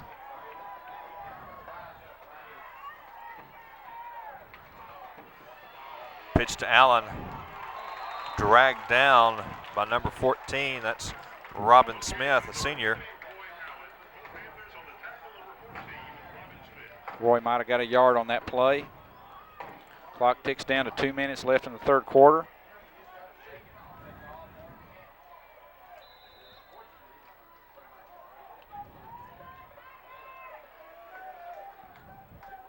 Greg, I believe the Panthers are going to have to throw the ball some more. They were very successful in the first half moving the ball after they started throwing and loosening up that Tiger defense.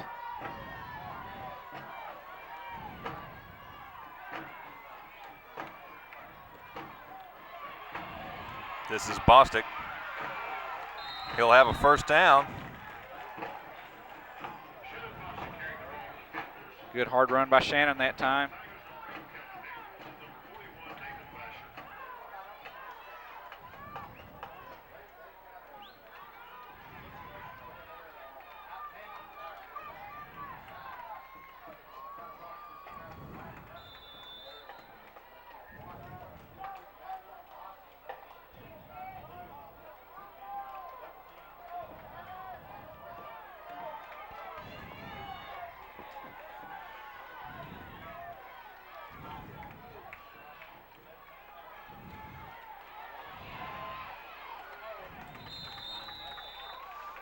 Shannon again. He'll have about 3 near midfield. Clock is down under a minute now.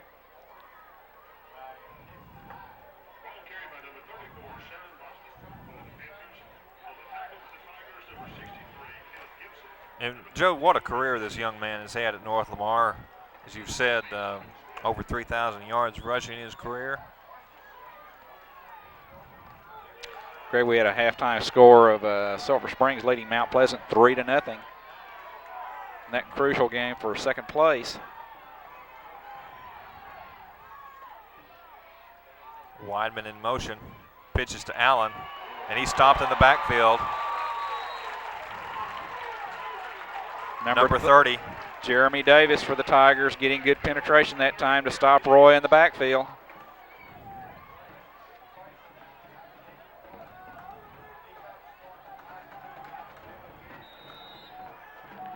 Panthers take a timeout here to talk it over on this crucial third down. No, they don't take a timeout. Actually, it's the quarter. That's the end of the third quarter where the Texas High Tigers lead the North Lamar Panthers 13-7. We'll be back in a moment.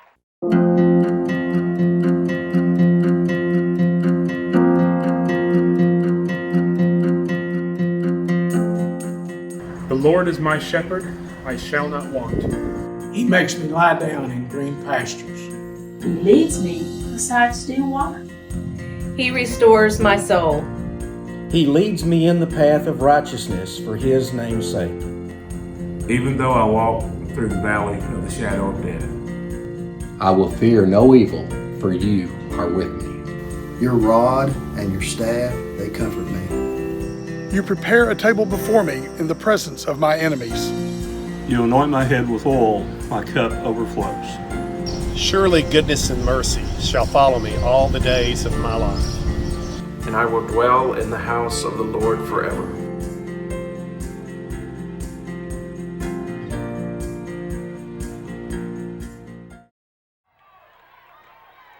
We're back for the fourth quarter. That's the first play that you saw there with Bostic in the fourth quarter.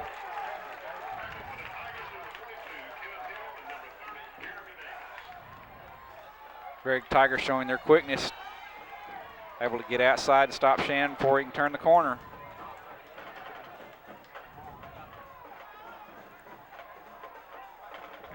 Fourth and 9. The Panthers will be forced to punt.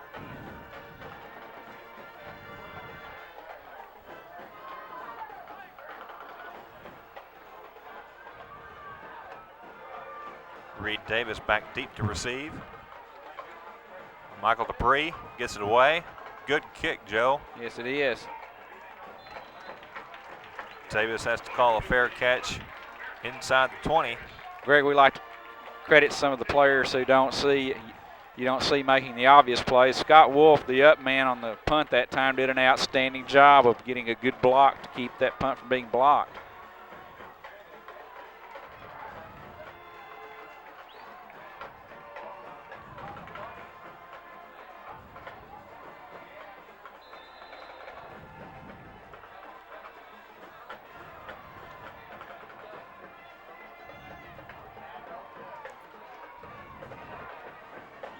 Another turnover, Joe, that North Lamar was unable to capitalize on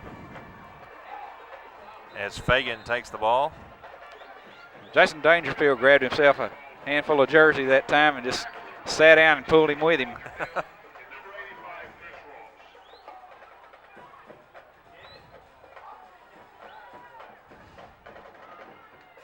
Fagan with no gain on that carry. Greg, the Panthers have slowly, in the exchange of punts, been able to gain some pretty good field position here.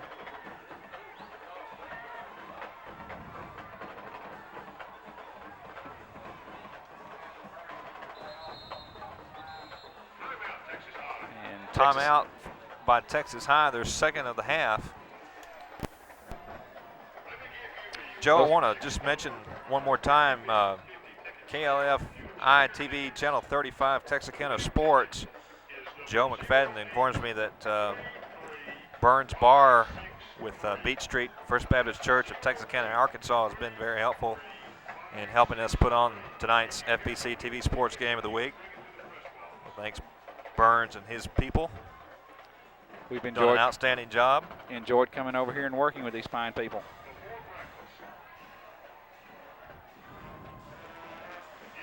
Greg, one of the things that we might look down the line, if North Lamar is able to come down and score and get a touchdown, Texas High has already used 2 of their timeouts.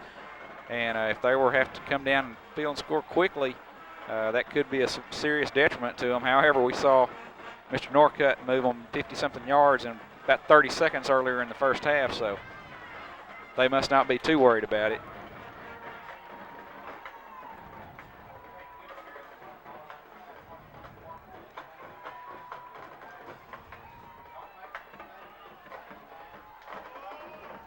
Joe, that second quarter ending drive by Texas High reminded me of another number 12 that used to make quick drives like that. Oh, there's Ball's a turnover. On the ground. Ball is at loose. And the Panthers have it. That wouldn't be Mr. Staubach, would it? That's the one I'm thinking of. Well, wish we could run number 12 out on the field for the Panthers right now, because they are in smelling distance of the goal line. Ball will be just inside the 15-yard line. If you're a Panther fan, you have got to capitalize on this mistake. It's the 3rd one by the Tigers, but this one is inside the 20-yard line. Let's hope the Panthers hadn't been watching the Dallas Cowboys inside the red zone. Oh, don't even mention the Dallas Cowboys and their in red zone troubles. Might bring a jinx on us. Moffitt. There's Bostic out of the backfield. Oh, good run by Shannon. He's going to score. What a run and second effort, third effort, fourth effort by Shannon Bostic on that touchdown. Well, when Shannon sets his mind on it, he is awfully hard to bring down, and we've been waiting to see him come out of that backfield and take a pass all night, and that was it.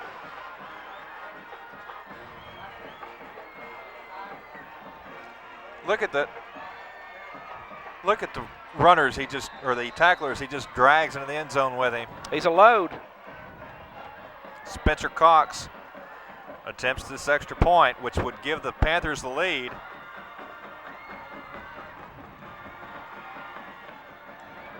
And it's he good. does.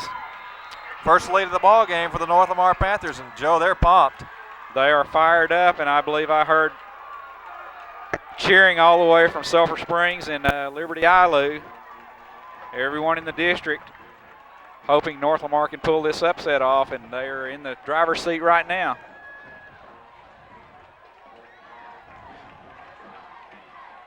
We're going to take a break before this kickoff. We'll be right back in a moment. My son has been drinking, and I think he's using drugs. I just feel so ugly. I don't want anybody to see me. I'm so sad all the time. I can barely get out of bed. I just needed to talk to someone because I miss him so much. Stand strong. No matter what you're going through, there is hope at the end of the line. Focus on the family. How can we help? Situation finds North Lamar with their first lead of the ball game after 3 consecutive Texas High fumbles. The first 2 they were unable to capitalize on, but finally got to the end zone on the 3rd one, Joe, and very important momentum booster for North Lamar. Greg, I just noticed this. I don't know if you can see it on the camera. There is a tremendous fog rolling in here at Grim Stadium in Texarkana. There it is on the monitor. It is coming in very fast and very low. It has not gotten on the field yet.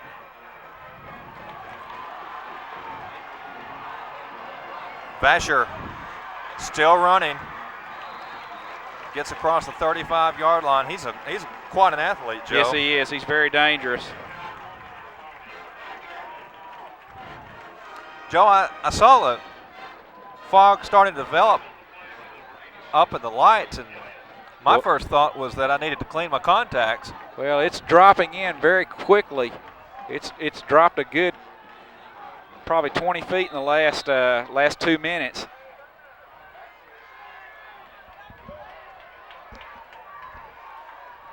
We might have us another fog bowl like they had Soldier Field in Chicago a few years ago. Fagan on the carry.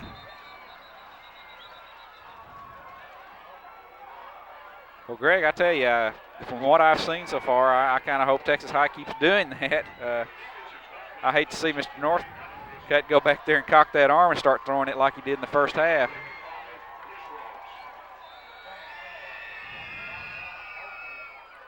Northcutt, by my very unofficial count, 2 of 4 for 32 yards this half. But as we saw, once again, as we've mentioned already, that short drive before the half, he can score it quickly. Vasher on the completion. And we've across got the 40. We've got a flag down. We're going to have a roughing the passer penalty, I believe, Greg, on number 63, Alan Grissom of the Panthers. This is going to be a big one.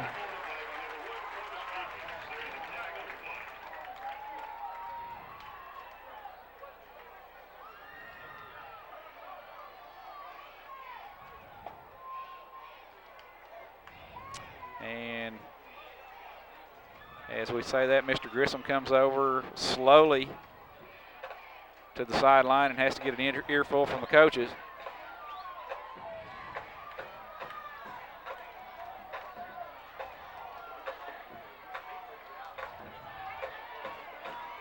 Now, Joe, they're marking it from the original line of scrimmage. Well, Greg, it's hard to tell a kid not to be aggressive because he got in there so quickly on Northcutt. You just got to be smart once you see him release the ball and not do something foolish like hit him very late. And that's what happened on that particular play. Greg, this fog is starting to, I can now see it coming down below the top of the stands on the other side of the field. Let's hope this does not become a factor before the game is over. We've got 9 minutes and 12 seconds left, but it is rolling in here in a hurry.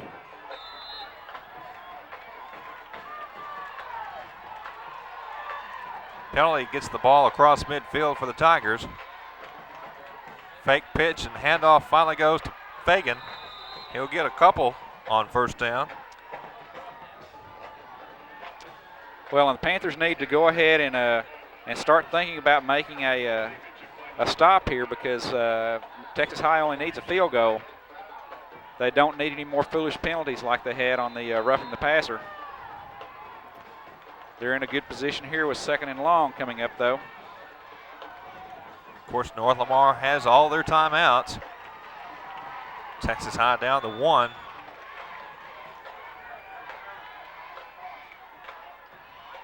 Quick throw, overthrows his intended receiver, Jakari Smith.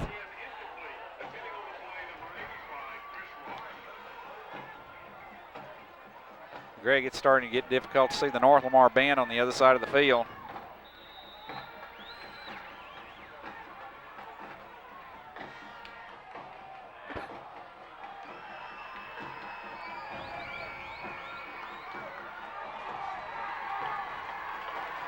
Third and 9 for the Tigers. Big play for the Panther defense here, Greg.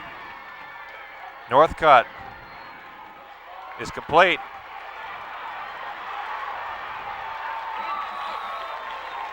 He's going to have a first down. That's Edward Singleton. Panthers had a chance to bottle him up 6 yards from the first down and were unable to do it.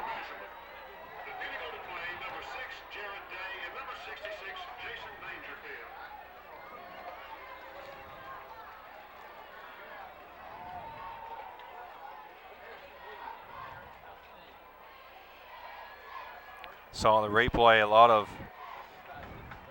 You can see on your monitor that on your screen there, the fog starting to roll in.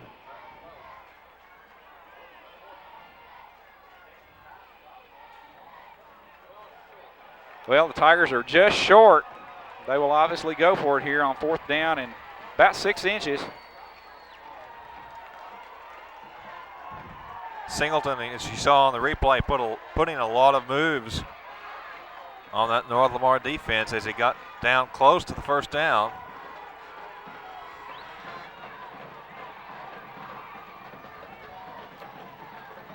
Joe, it's starting to look like we're going to have another fog bowl on Halloween. Well, it's really eerie. The south end of the end zone is fogged in. The north end is clear. Big play here for the Panther defense. Think we'll see Mr. Fagan here. He's set up in the eye. Well, and the Panthers did a good job there. Number 85, Lee Gillian, came up and plugged the gap and faked a blitz, and that's apparently where the play was going to go, and forced the Tigers to use their final timeout. Close ball game like this, that can prove to be a factor. Greg, this is really strange. I know you can't see it on TV, but the fog is just really covering the south side of the end zone. The north zone is just as clear as it can be. The fog is actually about the north goal line right now, but it's very thick.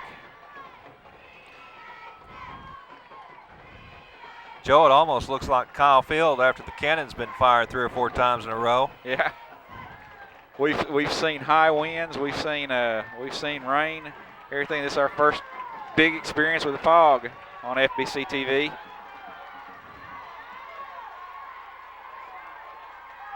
Who was at the Bears play? Do you remember a couple years ago when they had that fog bowl up in Soldier Field? Might have been the Eagles. I don't remember. Yeah, I think it was. I think it was a playoff game with the Eagles.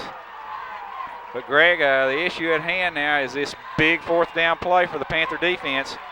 Let's see if they can shoot those gaps. Tiger faithful on their feet. Hand off to Watson. Will have the first down. Well, the Tigers obviously changed the play with the timeout. Decided to go with Watson to the left side, and they gain a first down.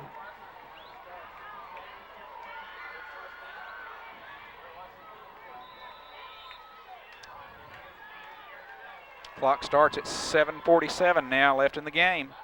Joe Watson, that's only his 2nd carry by my count of the second half. He was the leading rusher for Texas High with 10 carries in the first half. Texas High with 2 wideouts to the near side, and Northcutt throws in that direction, incomplete.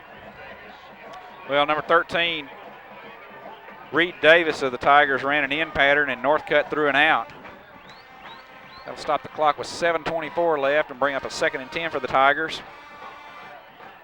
They are out of timeouts. Panthers still have 3.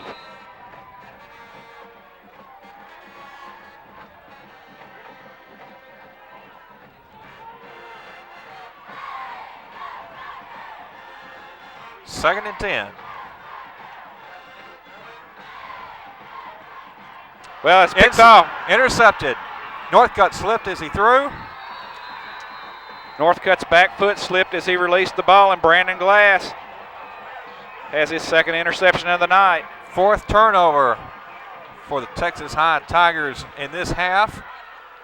Well, and you see the concern of the Texas High faithful there. They understand that this game is getting away from them. Now the Panthers, Greg, they need to control that clock. That clock is their biggest ally here. They need to keep that clock running. They've got the ball on the 40-yard line. They need 2, 3, maybe even 4 first downs here, and let's run that clock out. If nothing else, get down in Spencer Cox field goal range. Make them get the touchdown instead of the field goal. Bostic carries the pile. He moves that pile. He's got 5 or 6 yards. He's going to be spotted right at, looks like the 45-yard line, so he'll have a gain of 6 on the play. Clock down under 7 minutes now. Coach felt he would take 6 yards a pop every snap now.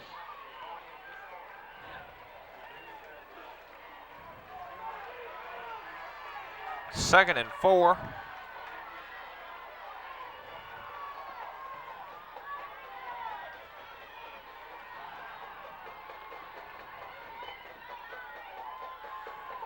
Pitches to Bostic. Can't quite get around the corner that time, Joe, but he does pick up a yard or so. Well, it's something the Panthers did then. Moffitt needs to be aware of this. He snapped the ball on about 6 seconds left on the play clock. He needs to milk that thing down to 1 second every time he snaps the ball now to eat up that clock. Panthers are going to be faced with a 3rd down and 3 here. They need a first down. Keep that clock running. And Joe, of course, they have the 25-second clock there in R.L. Maddox Stadium back at the North Lamar campus. That gives Moffitt the ability to practice that when he needs to. And as you say, it needs to become a factor as Allen takes it. Well, it takes another lick. It's the same fella. Calvin Daniels. Allen comes up and pats him on the back and says, nice lick again, but those two are really going after each other. That was the isolation play where they isolate Roy out there on the island. The same thing happened last time they ran it. Boom! Next time they call that play, Roy might say, let's change that one, Coach.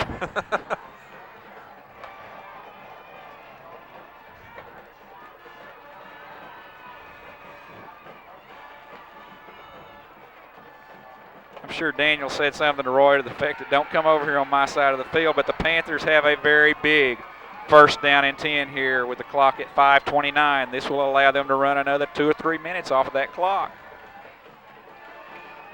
The big thing the Panthers have to do here, they have to hold on to the football and they have to avoid penalties. They are at midfield.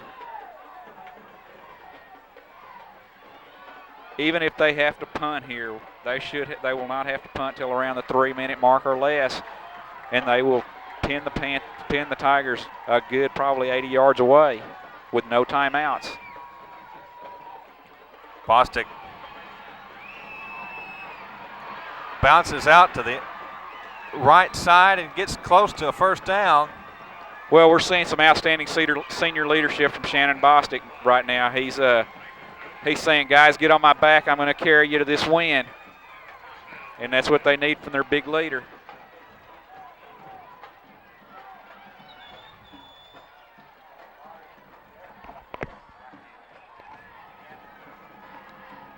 Jody have 10 on that carry. Got a first down on it. Clock's down under 5 minutes and running. Greg, looks like the fog is starting to lift a little bit now. We're blowing out to the north side of the stadium anyway.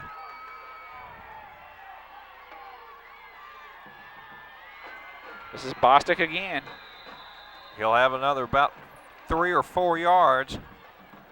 And Joe, as you've been saying, the most important thing, that clock continues to run under 4.5 minutes now.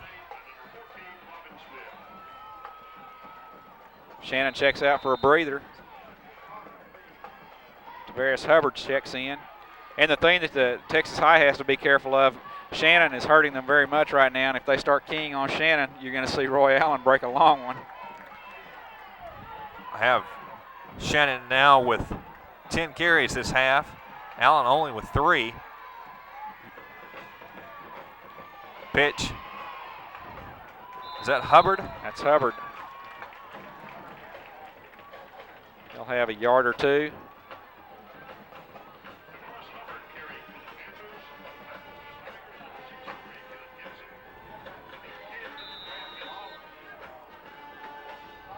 Scorekeeper credits him with a yard.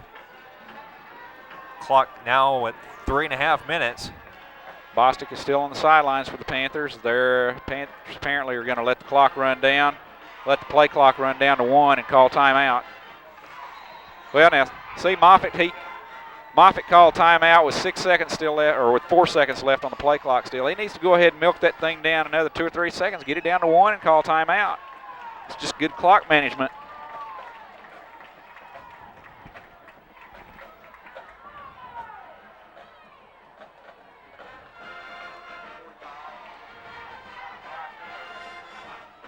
Moffitt, a junior, of course, he gets to play next year. That'll be some clock management lessons that he'll be able to take with him as a senior.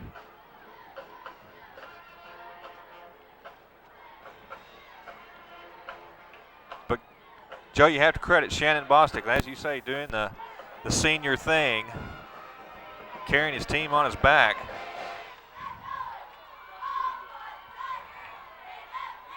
Well, Texas High is getting in a position now with 3:20 left that they're going to have to start gambling defensively.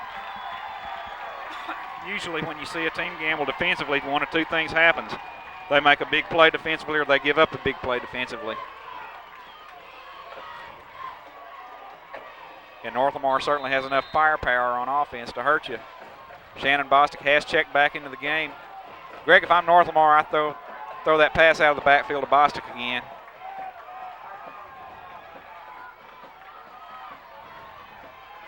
Brandon Dennison checks out. This is Bostic. Slips. Tries to cut back and is unable to. But the Tigers cannot stop the clock. It's going to set up a 4th down and 4 here for the Panthers. What do you do if you coach Tommy Felty? Do you punt or do you go for it? I punt the ball here, Greg. A field goal gets you beat. Go ahead and try for the coffin corner.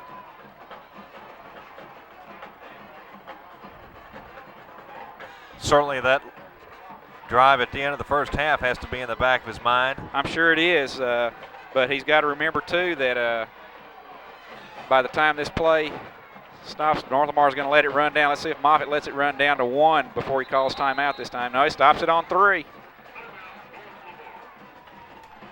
Now, he can go to the official and tell the official that he wants to stop that on 1.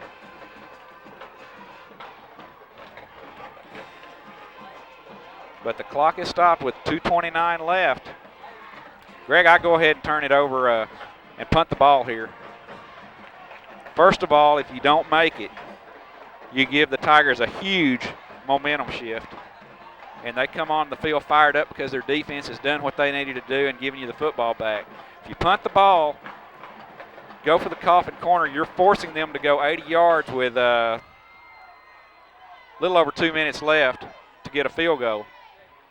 They're going to have to throw it. They've been successful doing that. But as we saw earlier, the field is slick.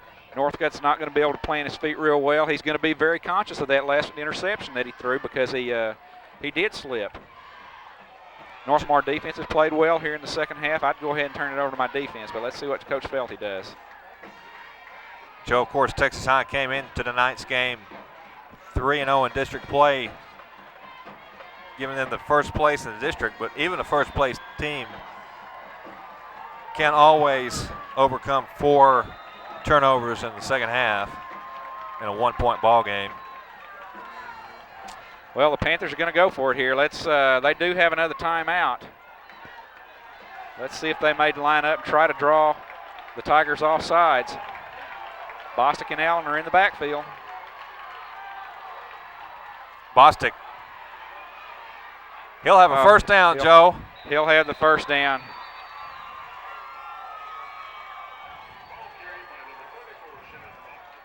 Well, Shannon's fired up.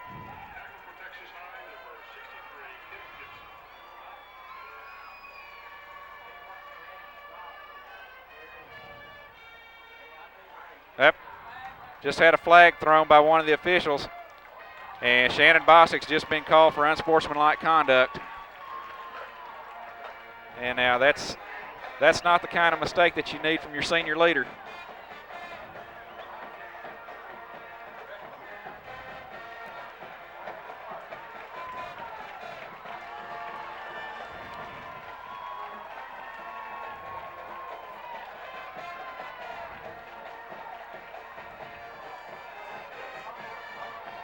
You can see Shannon, after he got the first down, he went over into the Texas High huddle and said something. I don't know what it was, but apparently the official heard it. And it gave Shannon a little lesson in humility, so they're going to be faced now with a first down and 25 yards to go. Actually, 27 yards to go. I don't know how they did that, a 17-yard penalty.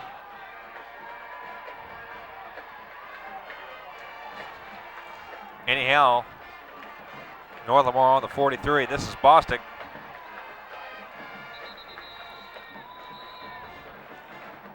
Red jerseys gladly piling on. Clock's going to move down now under 2 minutes. Joe, want to mention the sponsors tonight one more time for the FBC TV Sports Game of the Week. They include First Baptist Church, St. Joseph's Hospital, KPLT AM and Star 107 FM, AAA Rentals, and Bailey Clements at Aramark Food and Catering Services. Contact Bailey today at 782-0408. Clock now under 2 minutes, with a minute 30.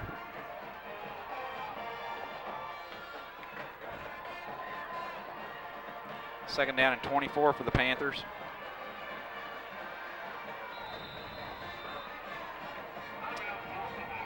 And the Panthers call timeout this time with 1 second left on the play clock. Well, Texas High with the penalty, the unsportsmanlike conduct penalty on Shannon Bostic, down has a possible chance to get the football back. It's still going to be very difficult for them.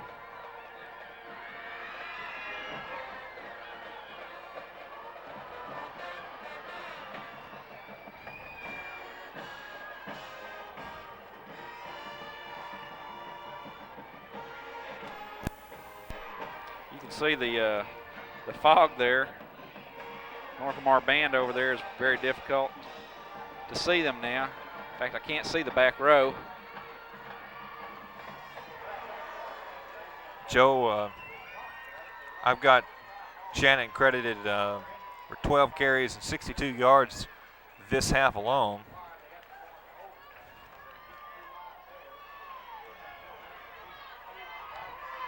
After he was bottled up quite a bit in the first half with a lot of -1 carries, -3 carries.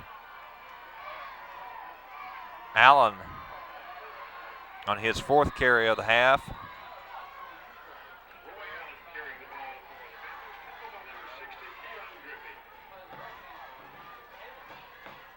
He'll have about 3.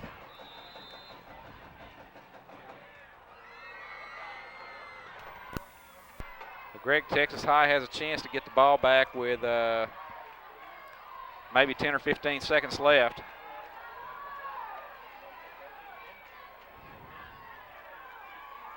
Allen had more about maybe than that, maybe about 7.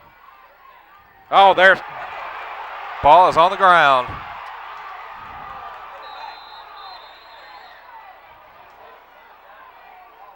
Bad pitch.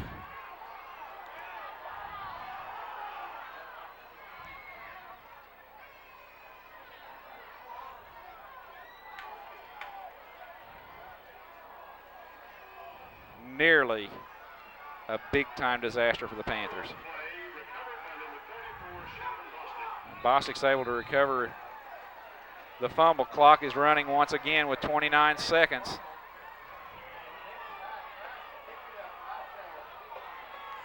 Texas High runner you saw in the replay, Joe, tried to pick it up and run with it. It is 4th down and 19. The game clock has 13 seconds, or has 5 seconds. The 9 seconds. The play clock has 2. So North Lamar will take a delay of game penalty. 5 seconds left. With 5 seconds left. And Joe, what many thought would be an improbable win for North Lamar, but they'll take it just the same. 4 turnovers in the second half. A big key to the victory. But also some hard running by Mr. Shannon Bostic. Well, I won't feel. Well, the official started the clock. Didn't know they could do that, but they did, and the Panthers are celebrating. You see the Tigers on the field, heads down. But Greg, this is probably the biggest win for the Panthers since they have moved into 4A competition. They have come in here winless in district officially and knocked off the only undefeated team in district. Congratulations to Coach Felty and his guys. Just a tremendous win for the Panthers. Something Paris needed for their playoff hopes, but we don't know the final score yet of that LE game. We haven't heard what's going on at LE, but Paris did get some help from their crosstown neighbors. here, and if Paris is able to come from behind across town and defeat the Liberty Ilo Leopards, Paris will be playing for a chance at the playoffs next Friday night at Noyes Stadium against these same Texas High Tigers. You see number 34 there in the center of the screen. A lot of mud on that jersey, but he did the job for North Lamar tonight. And that's our final. North Lamar has defeated the Texas High Tigers. As you see, 1 point there, 14-13. Well, it's the second time in 2 weeks that the Panthers have come to Texarkana and come away with a 1-point victory. Hopefully this one will stand. We'll leave you tonight from Grimm Stadium. I'm Greg Cunningham for Joe Engelhart, inviting you to stay tuned for more quality Christian programming on FPC Channel 16. And we'll say good night.